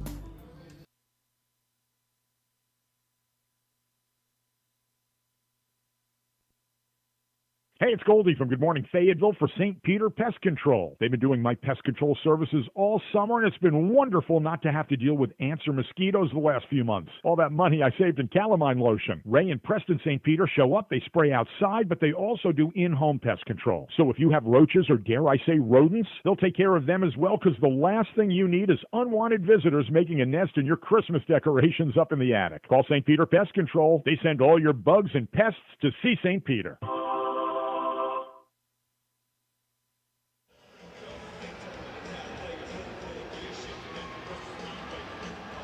We welcome you back to the Crown Coliseum. Drew Blevins alongside you.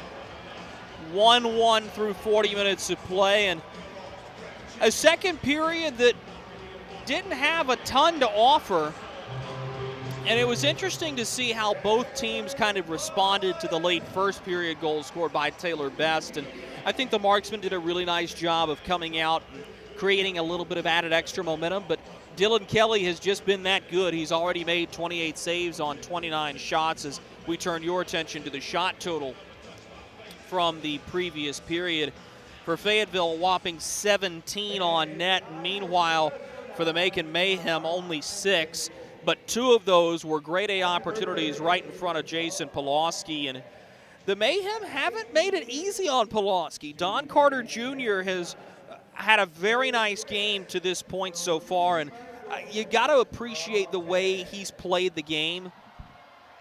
And I really think that his goal is going to set a standard through the rest of this hockey game, because without that goal and giving Fayetteville a lead going into the third where they are really, really, really good, I think you're doing yourself a disservice,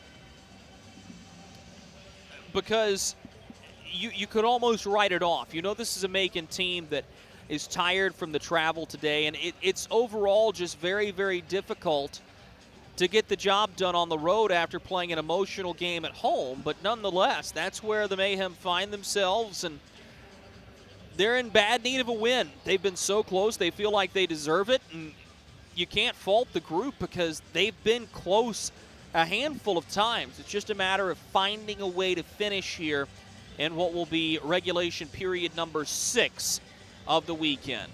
Let's go ahead and take one more break. Coming back on the other side, we'll have our Ask the Voice segment right here in the broadcast booth. This is Marksman Hockey.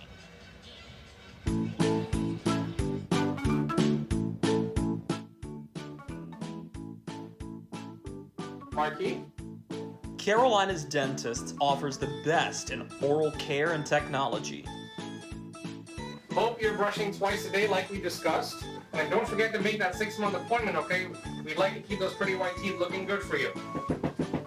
Come experience positively different dentistry at Carolina's Dentist, the official dentist of the Fayetteville Marksmen.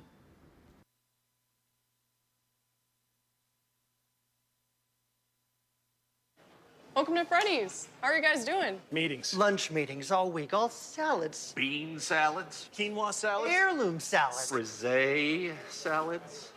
Sometimes a guy needs a Freddy's Original Double, Chicago Dog, and a Turtle Sundae. Make that 2, please. 3. Absolutely. If it's gonna be bad, it better be good. Being bad never tasted this good. Freddy's, the experience that puts a smile on your face and the taste that brings you back. Kelly, you need to unmute yourself. For some, it's just the sound of ice hitting heavy-duty plastic. But for us, it's the signal calling us back to the light.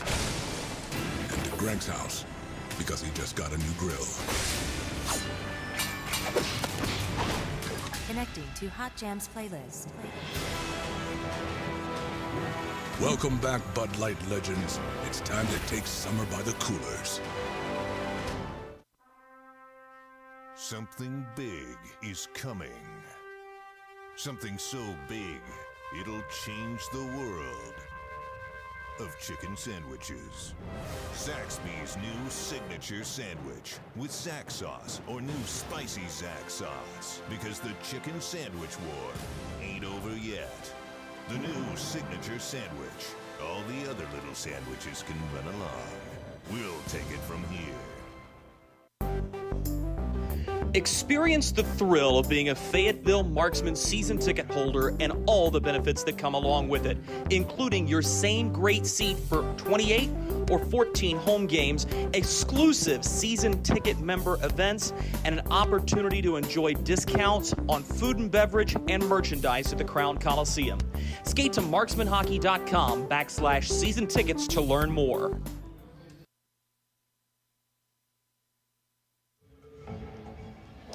Welcome you back into the broadcast booth here at the Crown Coliseum. Drew Blevins alongside you. Time for our Ask the Voice segment.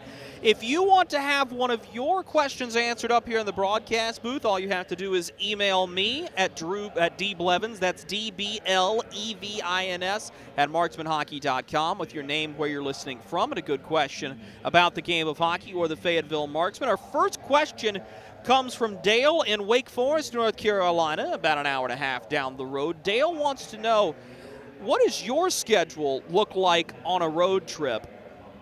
That's a really good question because the schedule for road trips varies. It really does depend on where you're traveling. I mean, the simplest road trip, I think, is the one to Roanoke, where you're just playing one and then coming back for a home and home, because I don't think there's any overnight stay in Roanoke this year. It's only a 3-hour drive. You head straight up to Southern Virginia, you play the game, you load the bus, and you go home. And it's really as simple as that. You don't have to worry about any special driving regulations or anything along those lines, because you stay well under the 10-hour limit that a commercial driver is allowed to drive. It's when you go to Macon and Knoxville that things get a little more hairy. And it was interesting talking to Kyle Sherrill, who remarked you can leave early and you can hang out in the town once you get there, or you can leave late and you'll be hanging out after the game. And that's kind of where the Marksmen got stuck yesterday, is they were late leaving and ended up staying and watching World Series Game 3 on the Macon Coliseum Jumbotron, which was a lot of fun. But for me specifically, I normally arrive to the arena. I may have a couple of things to do inside the office and making my final preparations, and then I pack all of my broadcasting equipment, load it onto the wagon, get up on the bus, and then you work, you sleep, you hang out, you socialize. I mean, some of these are well in excess of 5-hour bus trips, so you're going a pretty good way, and you got to find a way to entertain yourself. But once you're off, it's very very segmented. For me, I immediately go up to the broadcast booth. I set up my stuff. I go down. I get my pregame interviews. Then I'll come back up, make my final chart preparations. You're on the air. And then after that, you'll wrap things up. You'll pack it up. You'll get your quotes for your postgame article, eat the postgame meal, get on the bus, write it, post it, and then you try to sleep. The funny part is, though, you've got to turn around and you've got to be right back in the office in the morning. So it's long hours. It's not the easiest job in the world, but it is one of the most fun, and so grateful to be coming into all of your living rooms, cars, wherever you may be watching or listening from, and doing this. So a really good question from Dale. And our other question comes from Faye in Smithfield, North Carolina. And Faye wants to know, what is the wackiest goal you've ever seen? This is going to take me back to last year, because I don't know if I'm ever going to see this again, but it was in the FPHL in a game between the Carolina Thunderbirds and the Columbus River Dragons, where Columbus thought they had possessed the puck on a delayed penalty. So everybody stopped skating. The penalty was against the River Dragons. And what ended up happening was the officials did not see them handling the puck. So once they shot it down the length of the rink, no whistle was ever blown, but Columbus had already pulled the goaltender for the extra man. So when Carolina got the puck, there was no penalty that was about to be called.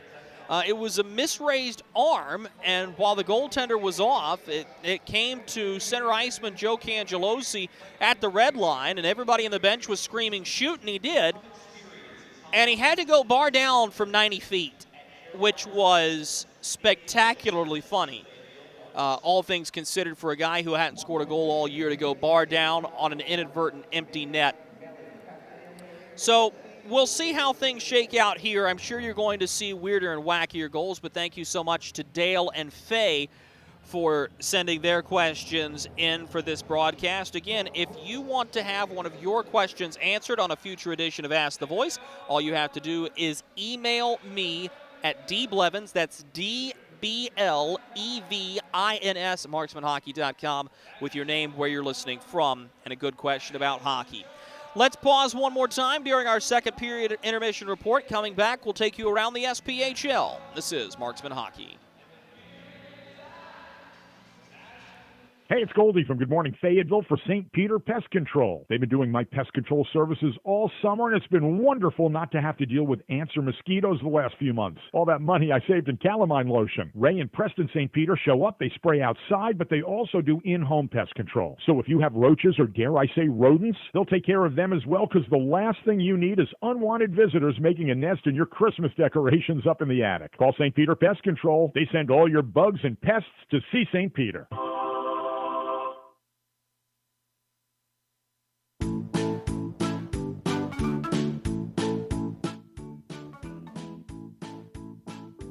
Marky? Carolina's Dentists offers the best in oral care and technology. Hope you're brushing twice a day like we discussed. And don't forget to make that 6-month appointment, okay? We'd like to keep those pretty white teeth looking good for you. Come experience positively different dentistry at Carolina's Dentist, the official dentist of the Fayetteville Marksmen.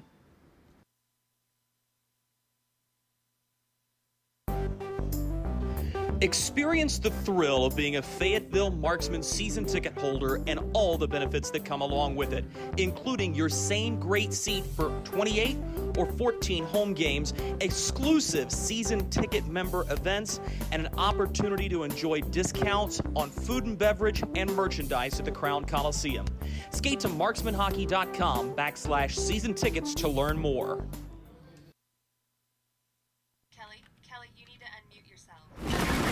For some, it's just the sound of ice hitting heavy-duty plastic. But for us, it's the signal calling us back to the light. And to Greg's house, because he just got a new grill. Connecting to Hot Jams playlist. Welcome back, Bud Light legends. It's time to take summer by the coolers. Something big is coming. Something so big, it'll change the world of chicken sandwiches. Zaxby's new signature sandwich with Zax sauce or new spicy Zax sauce. Because the chicken sandwich war ain't over yet. The new signature sandwich. All the other little sandwiches can run along. We'll take it from here. Hey you. Are you hearing this but not seeing this? You can change that. Follow along with the entire season of Fayetteville Marksmen hockey on Hockey TV. Visit hockeytv.com/subscriptions and get the SPHL TV package to watch every single Fayetteville Marksmen road game this year. That's hockeytv.com/subscriptions. Welcome to Freddy's. How are you guys doing? Meetings. Lunch meetings all week, all salads. Bean salads. Quinoa salads. Heirloom salads. Frisee salads. Sometimes a guy needs a Freddy's original double, Chicago dog, and a turtle sundae. Make that 2, please.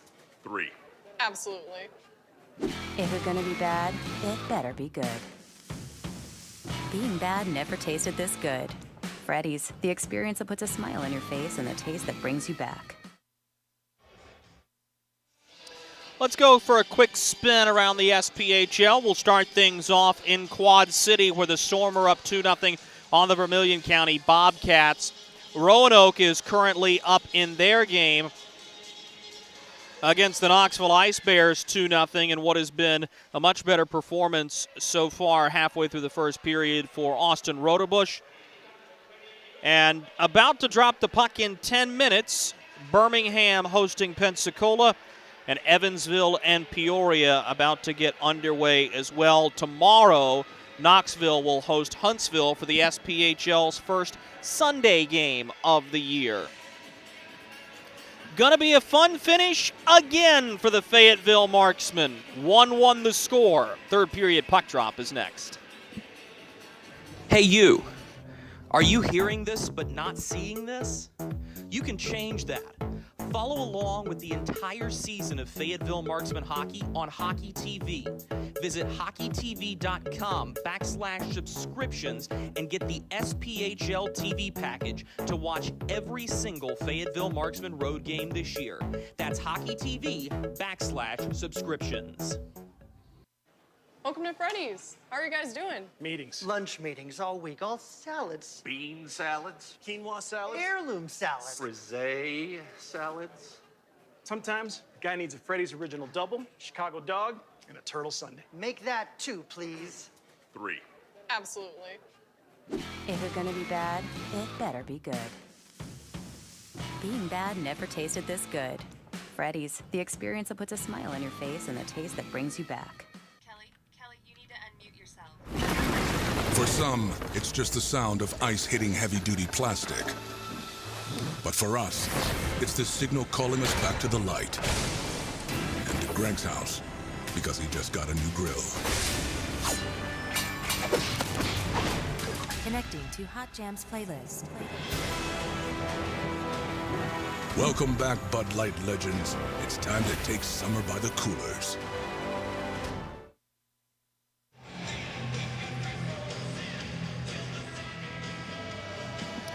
"20 minutes on the clock.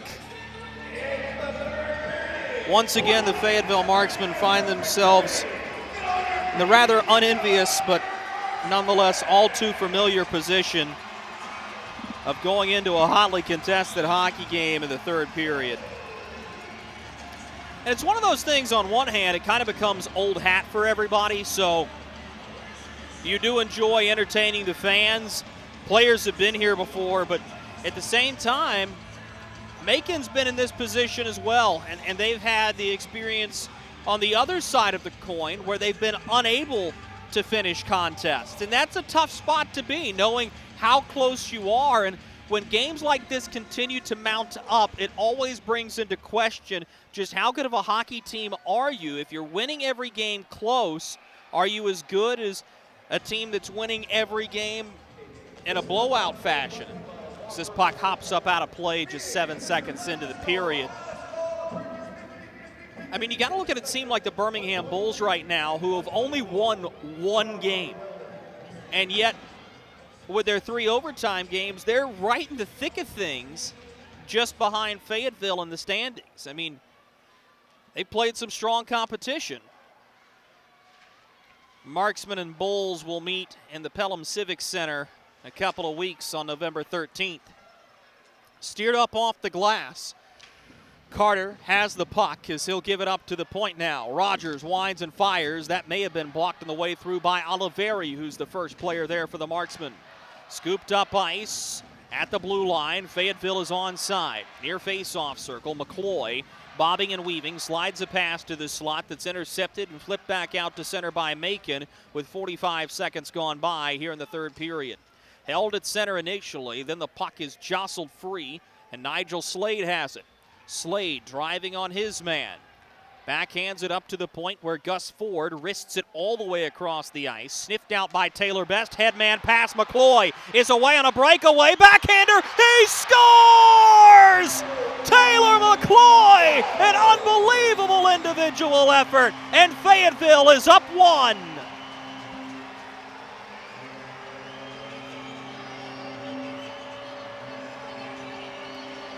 You'll be hard-pressed to find a better goal in the SPHL tonight than that which you just saw. McCloy had a man on his back and finds a way to slide a backhander 5-hole on Dylan Kelly. First goal of the season for McCloy. And the Marksmen lead 2-1 early in the third period.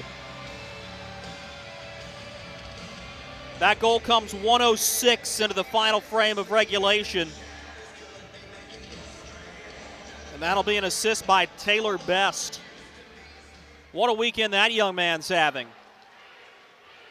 Lifted up off the near side glass, and this will roll all the way back to Harrison Harper, who will stick handle directly in back of Jason Pawlowski. Moved up ice. Quince was just able to get it into the zone, and this has been announced as an unassisted goal. Here's Macon, back the other way. Pawlowski seals the puck between his chest and his gloved side arm. 18:25 to go, third period. And that's something we haven't necessarily seen from Fayetteville, but that good quick strike and taking momentum in the first 2 minutes of the period. Taylor McCloy's played a lot of games here, and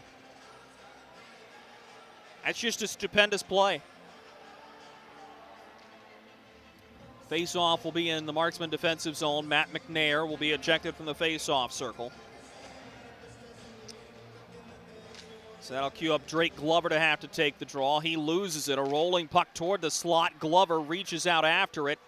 Was able to poke it to center, but Cody Rogers looking for Scott Koash. Sends it far boards. Matt McNair trying to stick handle around to Vaughn Clauston. Eventually the Marksmen are able to get it into attacking ice. A little roller in toward Dylan Kelly. Swept back toward the slot. Kelly says no. Loose puck in the near face-off circle. And the Mayhem are the first team to it. Koash gives it to Devin Brink. He gets tripped up by Don Oliveri. We'll keep playing. The far side boards. This will just be carried into attacking ice and flipped up in the air. Devin Brink reaching for it. Carter Struthers is there. Takes a bump from Koash and dumps it in. 17:40 to go in the third period. 2-1 Marksmen in the driver's seat of this one. Stepping into a pass. Macon unable to start a breakout. Now the Marksmen will take it on the far side boards. This is Harrison Harper trying to stick handle his way around of Clauston. Clauston delivers a hard shot as the Marksmen will keep possession on the perimeter. Cup sends it off the end wall on a shot that was deflected by FX Girard. Drapelook can't get it around Jared Cup. Here's a shot tipped just wide by FX Girard. Puck is on the far boards. Macon had it, lost it. That was Caleb Cameron who turns it over. Now Jared Cup down the near wing. He holds, toe drags, looking for a lane. Knocked off the puck. He's going to get it right back in the backhand. Shovels it on goal. Rebound. No, it stays out off the goal post. Taylor Best nearly had one. Here he goes again. Wrist shot off the pad of Kelly as it bounced in, and I don't think Kelly was anticipating the deflection. Nonetheless, in good position, keeps it out. Still 2-1. Shane Bednard moves it up ice. Spun to the middle. A one-timer goes wide as Marley Quint's cut free of everybody. Drapelook now has to get around the driftwood on the ice. That stick belongs to Brett Menton. That is a crushing blow delivered by Sam Storman on Chase DeBari. 2-by-2, they battle near corner. Marksmen are able to get it to the point. Taylor Cutting holds the line. Nigel Slade in the trapezoid gives it to the front. A bouncing puck. Pulaski fights it off and covers. It's a great drive right to the middle of the rink. That was Gus Ford, who nearly found a way to move a bouncing puck around the outstretched arm of Jason Pulaski. So the face-off will be to Pulaski's blocker side. He's turned in another gem. Nigel Slade will take the draw for Macon. Marksman will have to reset as the wingers came in a little quickly. Oliveri shucks his man. That was Slade. This puck is jostled free. Marksmen have numbers 3-on-2 into attacking ice. The pass to the far boards deflected off the stick of Etter out of play.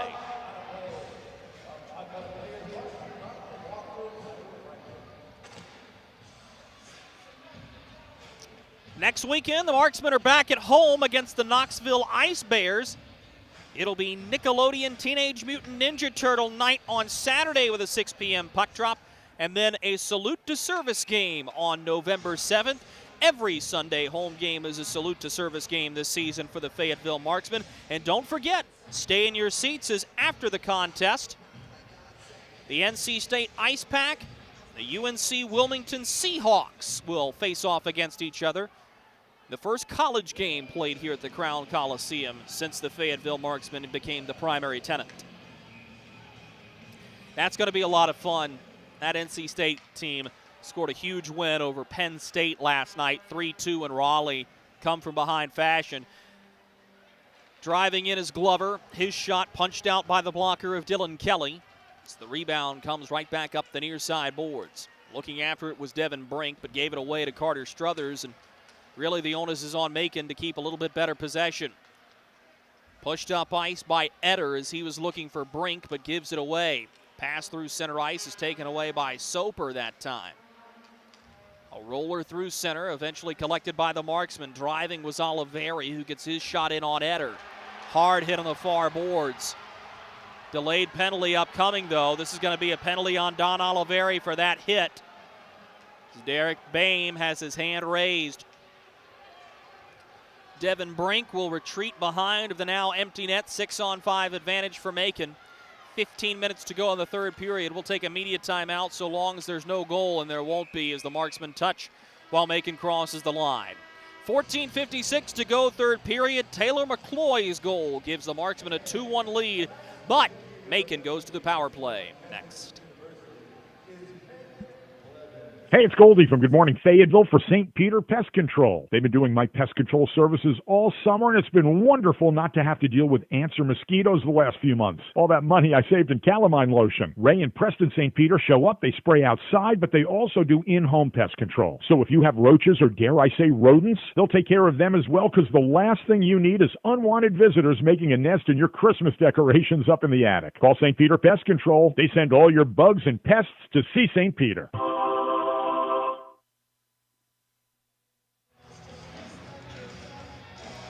14:56 to go, third period. Marksmen 2, Mayhem 1. Taylor McCloy's goal is the difference in this one so far.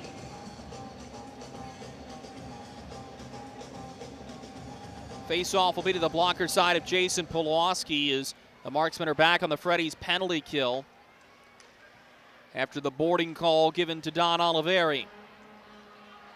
Second trip to the box for Oliveri tonight, but a good start to the kill for the Marksmen once again, who are getting into rarefied air. They have not allowed a power play goal against so far this season. To the near side, Joe Drapelick, brought back up ice by Nigel Slade. This one ricochets free and is eventually scooped up by Don Carter Jr., turned over at the blue line. This is flipped sky high.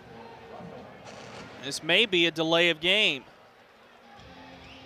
Officials are going to get together on this, and very similar to the Harrison Harper play yesterday, if that puck is out of play without a deflection, was played from behind the Marksman blue line, that's delay of game. But referees are going to get together and say that the puck was flipped up from center ice, so no penalty. 4:18 to go, 14:18 to go in this third period. 2-1 Marksmen have the lead on the Freddy's penalty kill, though. Minute 15 to go in it, and a good start to this sequence as they'll send it down 200 feet. Etter blows a tire. He's a little shaken after an awkward fall. Just clipped a toe there. Moved ahead to Brian Etter. Scored in the third period of yesterday's game. He'll dump it in. Pulaski out of his net to play it. Shoots it right between two attacking Mayhem forwards, and all the way down it goes. Cody Rogers back for the Mayhem. Circles once. Will be flushed out of the foxhole by Matt McNair. To Gus Ford down the far boards. He'll dump it in. Pulaski out of his net, unable to stop it. Fayetteville rims it all the way back once more. A rolling puck will be scooped up by Rogers. Sends it up the near boards. This will be held onto for a moment by Menton and then given to Gus Ford. Ford will skate it up ice himself. Crosses the blue line, near face-off circle. Stood up on the way through by Alexi Girard. Fayetteville will clear. 15 seconds to go in the Freddy's penalty kill. Good rush ahead, but Macon's going to get to the puck. Perhaps one more opportunity on the power play. A little bouncer taken by Drapelick as he looked forward for Brendan Hussey. Hussey kicks the puck to his stick as the penalty comes to a close. This is Menton with a shot that ricochets up off of a stick, and that one is way out of play. Another penalty killed by the Marksmen.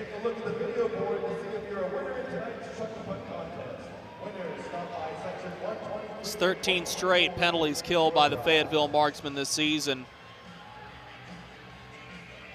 And they took a handful last night in what was a rather tightly officiated contest, I thought. But like we told you at the top of the broadcast, when you have a penalty kill that's operating that efficiently, it allows you to play faster and looser. Here's a drive in. Kelly stops it. Takedown, net dislodged, and shoving going on in the goal crease.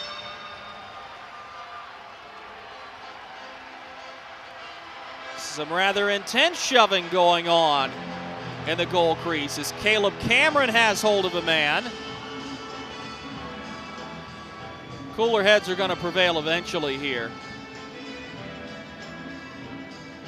What a sequence drive to the net, and a hard drive it was.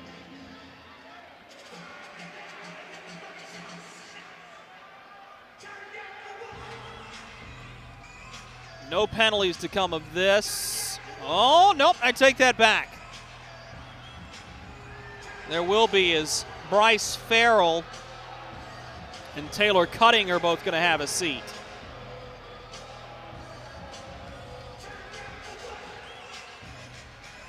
So I believe we're going to go 4-on-4 for the next 2 minutes. 12:42 to go in the third period.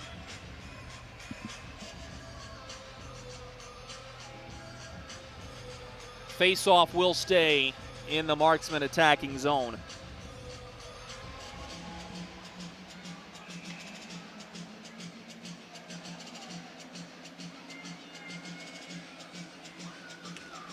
It's a win by the Macon Mayhem.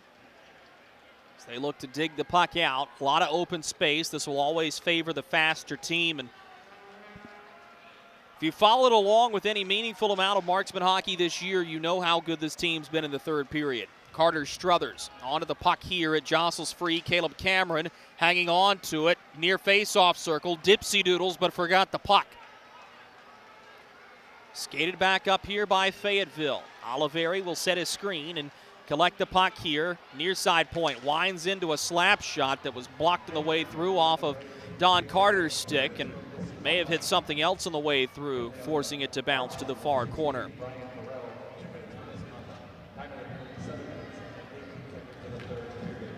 At the far side boards now, turnover.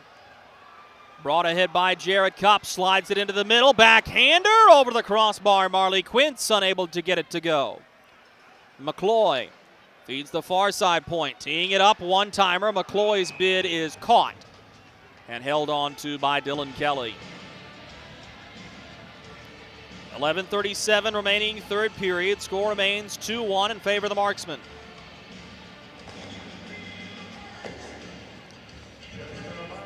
Fayetteville looking to keep pace with Evansville and Huntsville. Huntsville has the night off. They'll play in Knoxville tomorrow, putting their perfect record on the line. It's been a really good Havoc team to start the year as well. Driven ahead, Devin Brink is dropped by Jarrett Cupp. Puck stays stuck at the Macon attacking blue line. Now backhanded to Scott Koash. Koash tries to spin it low. Instead, it's intercepted by Cupp. He'll backhand near side. Carried into the zone by Marley Quintz. Quintz will get around of Kyle Soper. Braces for contact and takes a shot from Soper. Puck comes screaming out to Koash. He's pressured from behind. Nearly a turnover, but now it's a 2-on-2 the other way. Brian Etter will rim it in around the near boards. Pulaski out of his net to play it. Sends it to the near sideboards. This will be brought back up ice by Matt McNair. He's got speed. Lays it into the middle. Good chance. Better stop by Dylan Kelly. McNair with superb vision to send it out to the far side as he had found FX Girard. McNair watches the puck go behind him. Now Koash gains the red line, dumps it in. Both teams back at full strength. We return to 5-on-5 hockey. 10:30 to go in the third period. A bouncing puck caught up on the skirting of the net. And a whistle will blow to stop play. If you want a unique group experience, call the Fayetteville Marksmen office at 910-321-0123 and ask about our group rates for your group of 10 or more in different seating section areas. Bring your class, Sunday school group, or work office to a Marksman game for an unforgettable group night out. Good to see some groups in attendance here tonight, taking advantage of the new party suites on the end boards behind Jason Pulaski. It's a really cool new feature for the Marksmen this season. This puck will bounce out to center ice and will eventually be caught up in the skates of Mike Swiderski. Dumps it in from the DSI logo at center. Held on to by Pulaski. He'll backhand it all the way around. Holding on to it and then having to shovel it back was Rogers. He gives it away. Chance for the Marksman in. FX Girard's shot is stonewalled by Dylan Kelly. 9:57 remaining in the third period. Marksman hanging on to a 2-1 lead. We'll be right back with more after this.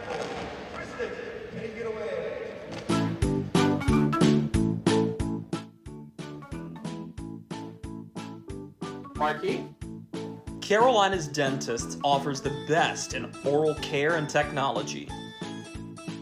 Hope you're brushing twice a day like we discussed. And don't forget to make that 6-month appointment, okay? We'd like to keep those pretty white teeth looking good for you. Come experience positively different dentistry at Carolina's Dentist, the official dentist of the Fayetteville Marksmen.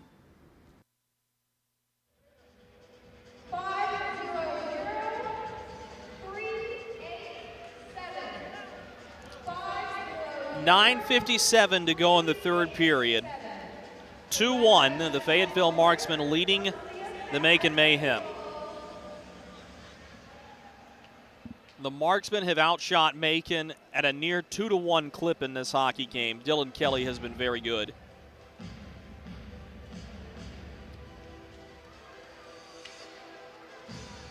5-a-side hockey after the matching minors timeout. Bryce Farrell and Taylor Cutting having to sit. 2 minutes for roughing each just a handful of moments ago. Macon able to get the puck out with a little bit of help from a poor pass, and now Jarrett Cupp have to break it out from his own end. Cutting dropped by Drake Glover, and Cutting will take a look up. We'll keep playing, no penalty given. As Menton gives to Carter.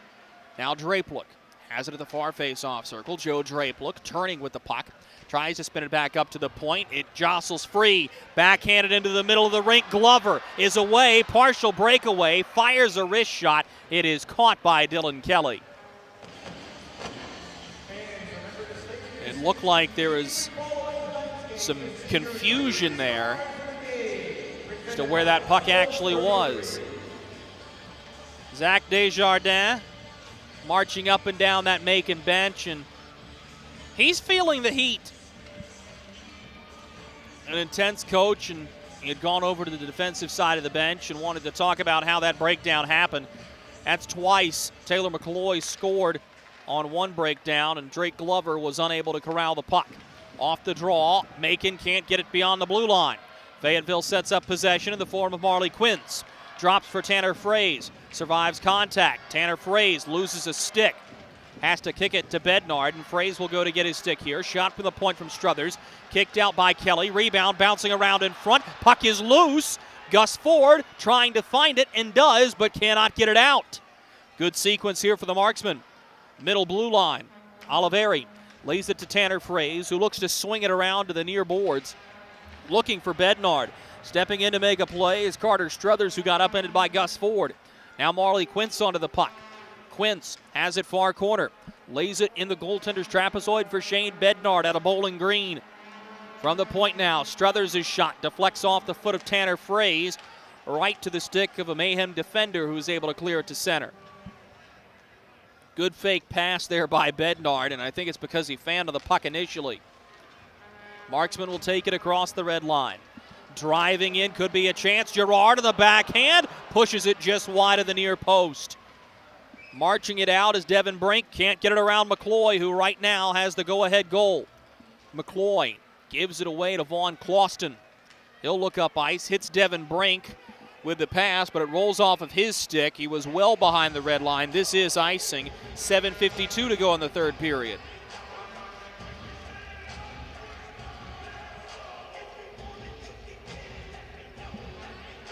So the face-off will come to the blocker side of Dylan Kelly.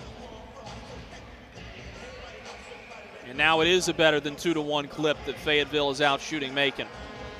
40 shots on goal for the Marksmen, 19 for the Mayhem. Here's a shot that misses wide. That may have been affected by Mike Swiderski. Push low by the Marksman. Stepping in to make a play here is Alexi Girard, who's able to prevent it from getting out. Devin Brink, though, on the second effort, will get it from Swiderski. Brink bounces it into attacking ice. Koash will go to chase it.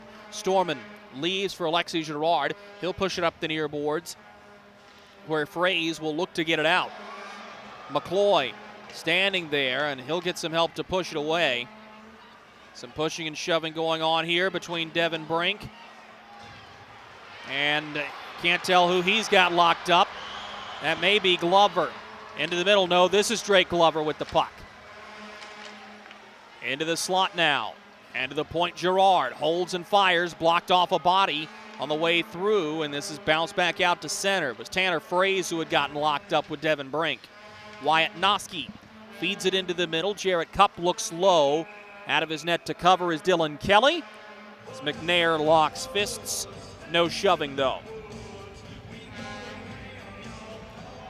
It's great discipline by Tanner Fraze, who very easily could have thrown the gloves off and went to town with Devin Brink right there at center ice. But situational awareness from a heady veteran player, and you really do like to see that.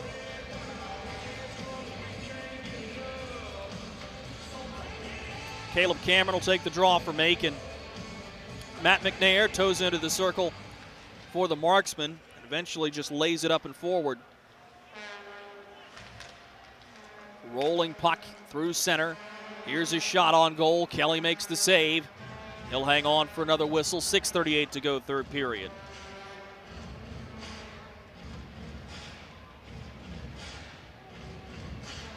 Now would be the good point to point out that throughout the game, the Fayetteville Marksmen have changed jerseys. They've gone from their normal road whites. And throughout every period, a new group of players has donned zombie sweaters that will be auctioned off after tonight's contest. It's got a bloody handprint and a couple of nerves and sinews that are showing. Really cool design here on Zombie Night, opening night.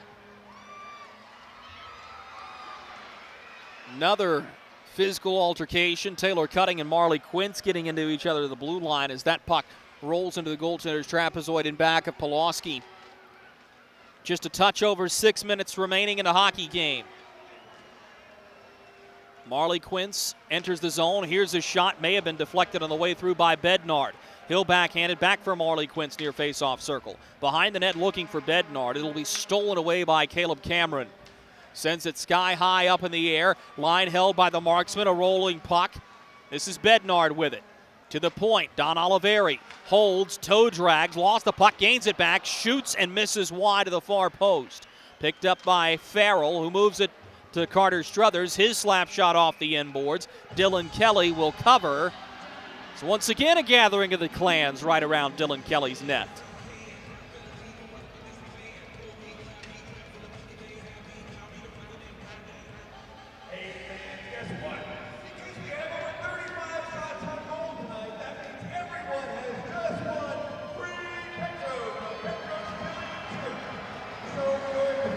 .5:35 to go in this final frame of regulation. Face off to the glove side of Dylan Kelly.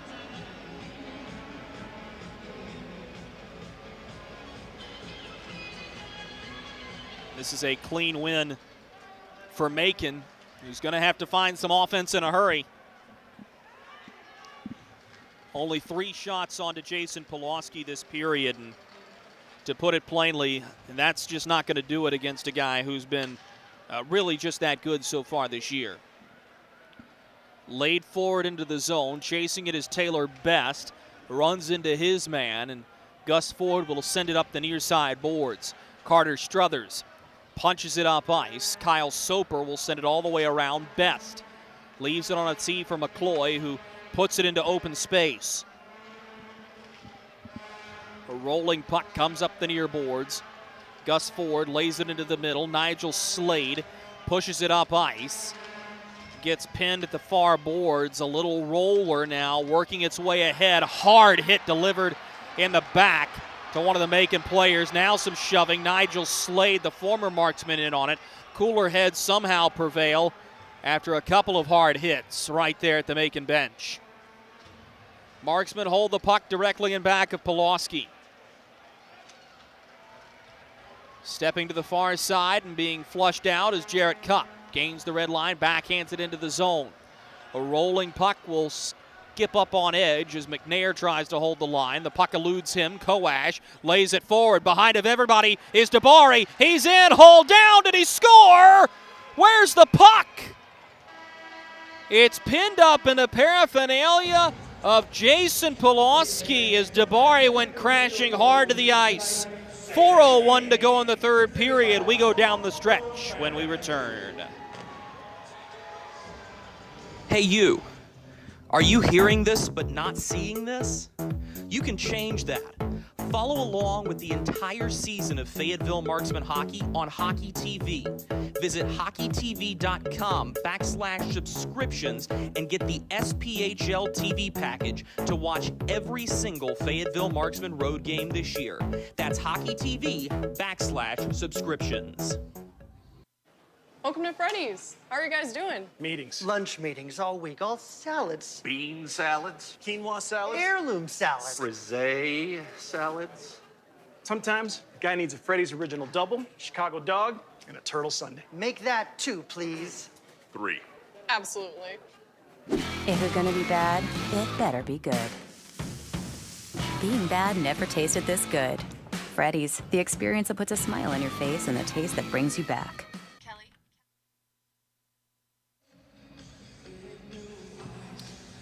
4:01 to go, third period. It has been an entertaining hockey game, closely battled for between Macon and Fayetteville. Face-off is in Marksman defensive ice. Chase DeBari had a chance on a partial breakaway from the far side. Got tied up, crashed into Jason Pulaski, who stood his ground. Now the Marksmen just looking to finish what would be their fourth straight victory. Kicked out to Taylor Cutting, who moves it up ice. Here's a chance, a wrist shot turned out with a blocker of Pulaski. So once again, Macon has found some offense from that far face-off circle. Bednard clubs it up ice. He'll go chase here. Caleb Cameron looking over his shoulder. Kicks it to his stick and will leave it into open space. 3:30 to go in the hockey game. Brought up ice by Drapelook. He'll slide by his man as FX Girard goes below the goal line to play it. Carter Struthers will end up finding it as everybody skated beyond the puck. Struthers in a little bit of trouble, uses that long reach to move away from an opponent, winds up and fires a slap shot off of a stick. This is going to be a very good clear in, but it'll eventually be stopped by Nigel Slade. Threw it into the skates of FX Girard. Brian Etter will control for the Mayhem, and now it's brought back up ice by Brendan Hussey. Lays it into the middle. He was looking for Slade, but the pass ran too far for him. Near side corner, a rolling puck will be stopped on edge by Etter. He holds, fires a long shot wide of the far goal post. 2:40 to go in the game. We will keep an eye on Dylan Kelly for you as this one goes way up off the scoreboard, and that will bring us to a break.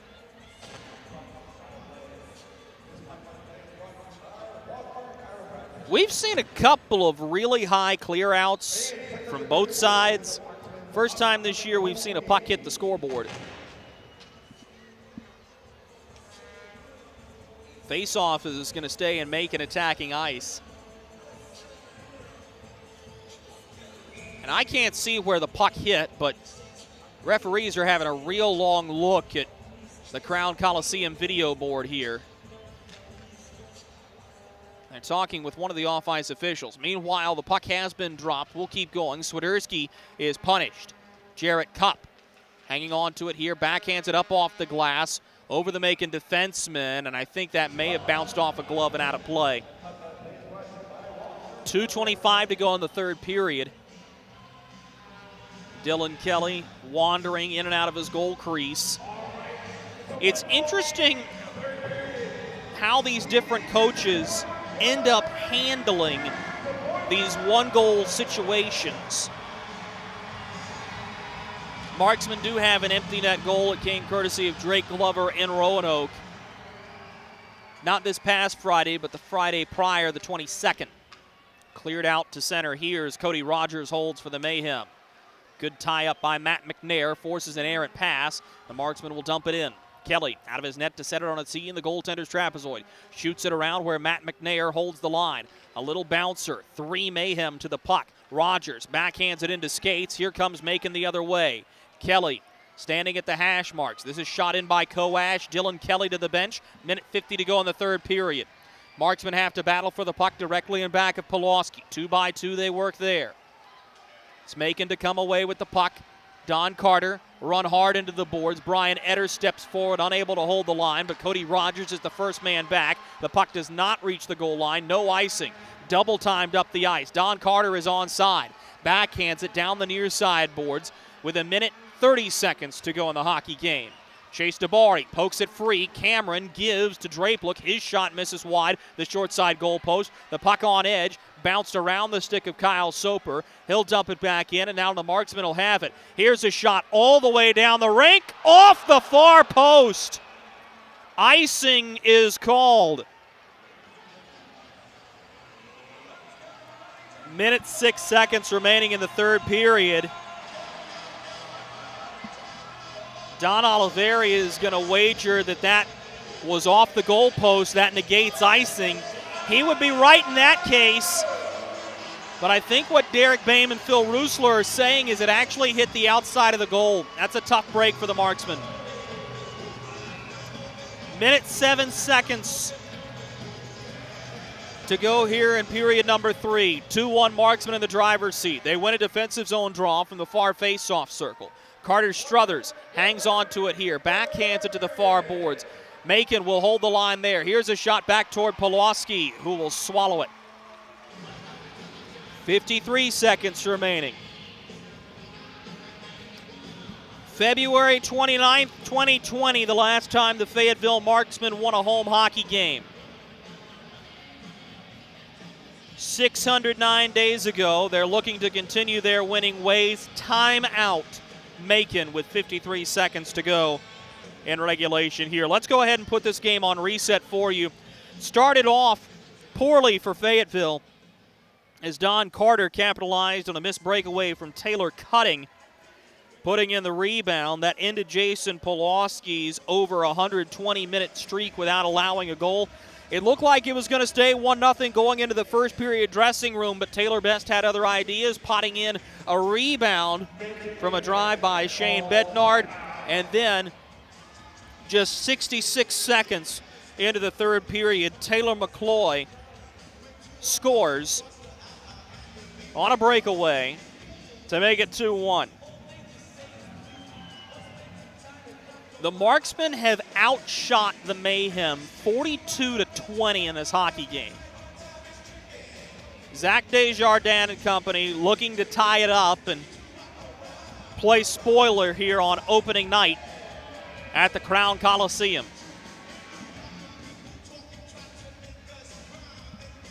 Face off to the blocker side of Jason Pawlowski. 53 seconds to go in the third period. Nigel Slade will face off against Matt McNair, and Slade wins it back to the point. To the near face-off circle. Cameron's shot deflects wide. Missed short side, hard hit, and everybody takes a tumble in the near corner. Here's a shot by Drape. Look, melted down by Pawlowski.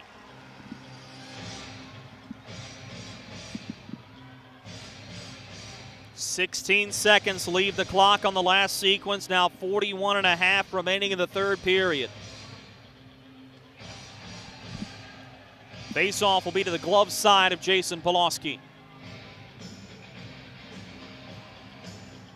Nigel Slade to take the draw for the Mayhem once more. Wins it again, up to the point. Trickier play for Kyle Soper. He backhanded it out to center. Precious seconds ticking off the clock here for the Mayhem. Battle for it at center. This one squirts free toward the empty net. It's wide, but no icing. 25 seconds to go as Kyle Soper picks up the puck. He moves it up and ahead. Koash chips it forward.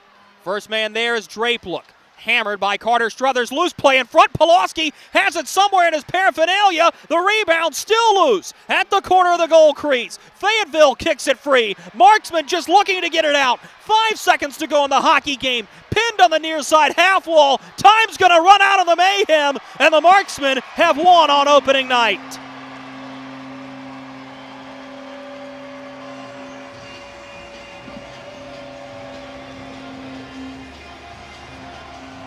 A wild one here in Fayetteville and a crazy ending. It looked like Pawlowski fumbled the puck, and he very well may have, but the defensive unit backs up their goaltender, and the Fayetteville Marksmen remain perfect at 4-0 on the season. Macon will fall to 0-4-1, one standings point on the year. They'll await the final score from the Vermilion County Quad City game to determine where they will stand in the overall table. Fayetteville knows that they've kept pace with Huntsville and Evansville as they will remain perfect. Let's step aside. We'll be right back with our Bubba's 33 3 stars of the game and our Marksman postgame show. This is Marksman Hockey. For some, it's just the sound of ice hitting heavy-duty plastic. But for us, it's the signal calling us back to the light. And to Greg's house, because he just got a new grill. Connecting to Hot Jams playlist. Welcome back, Bud Light legends. It's time to take summer by the coolers. Something big is coming. Something so big, it'll change the world. of chicken sandwiches. Zaxby's new signature sandwich with Zax sauce or new spicy Zax sauce, because the chicken sandwich war ain't over yet. The new signature sandwich. All the other little sandwiches can run along.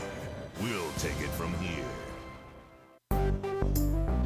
Experience the thrill of being a Fayetteville Marksmen season ticket holder and all the benefits that come along with it, including your same great seat for 28 or 14 home games, exclusive season ticket member events, and an opportunity to enjoy discounts on food and beverage and merchandise at the Crown Coliseum. Skate to marksmanhockey.com/season tickets to learn more.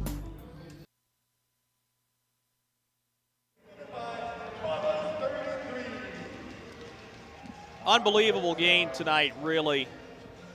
Another close one. It had its moments. Macon came out with a vengeance, as you knew they would. But as we welcome you back here into the broadcast booth of the Crown Coliseum, time for us to put this game on reset for you.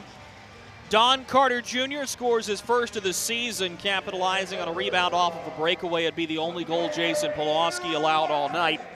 Late in the first period, Taylor Best scores his first pro goal, getting to the near side goal post and capitalizing on a rebound from a drive to the net by Shane Bednard. And that goal was a momentum shifter eventually, and I think that was a huge marker because once again, Fayetteville scores late. They shift the momentum going into the next period in their favor.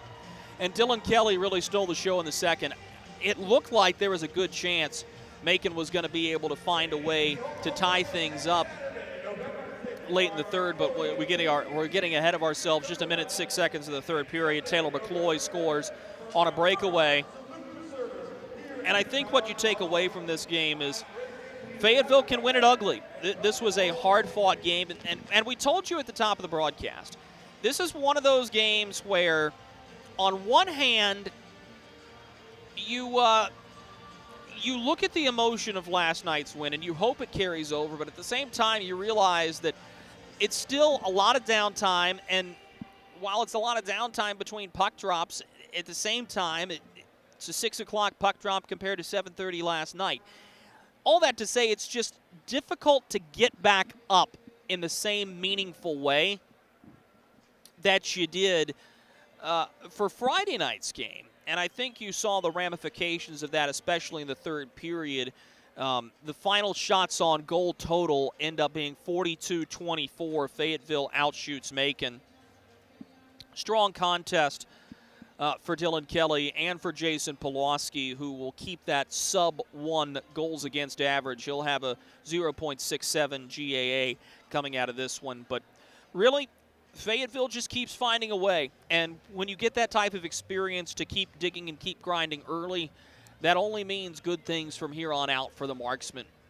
Coming back on the other side of this final commercial break, we'll set up next weekend on a tee. You thought a 2-game weekend was fun. It'll be 3 next weekend. Back after this. Hey, you. Are you hearing this but not seeing this? You can change that. Follow along with the entire season of Fayetteville Marksmen hockey on Hockey TV. Visit hockeytv.com/subscriptions and get the SPHL TV package to watch every single Fayetteville Marksmen road game this year. That's hockeytv.com/subscriptions. Welcome to Freddy's. How are you guys doing? For the final time, we welcome you back into the broadcast booth of the Crown Coliseum. Drew Blevins with you, wrapping things up on Marksman postgame. Fayetteville comes away with 2 straight wins this weekend. The Marksmen improved to 4-0-0, at least for now, until the Evansville game ends. And depending on how that game shakes out, the Marksmen will be the top of the SPHL, keeping tabs and closely behind of Huntsville and Evansville. Next weekend, the game does get a lot tougher, though, as they'll be facing Jimmy Pareda and the Knoxville Ice Bears Friday from the Knoxville Civic Coliseum, Saturday and Sunday right back here in the All-American City. And it's going to be a lot of fun because I think Knoxville is a step up from Macon and Roanoke, and it'll be interesting to see how the Marksmen respond to a little bit better and a little bit tougher competition. This is a Knoxville team that is really hungry to get back after it, and they think they found a good goaltender in Jimmy Pareda. Of course, they got spoiled last year with Austin Rodebush, who was on loan from Roanoke and really led that Knoxville team on his back. But for Jeff Carr and company, it's been a good start to the season so far, and a lot of people are expecting Knoxville to make some noise in the SPHL, but in come rolling the Fayetteville Marksmen, who will get a really good litmus test of where they are next weekend. That'll do it for us. The final score one last time from Fayetteville. The Fayetteville Marksmen 2 and the Macon Mayhem 1. Hope you'll join us Friday from the Knoxville Civic Coliseum. We'll be on air 15 minutes before puck drop with Marksmen pregame, and then puck drop between the Knoxville Ice Bears and the Fayetteville Marksmen. Thanks so much for joining us on Hockey TV and on Marksman Radio. Until next time, I'm Drew Blevins. Good night.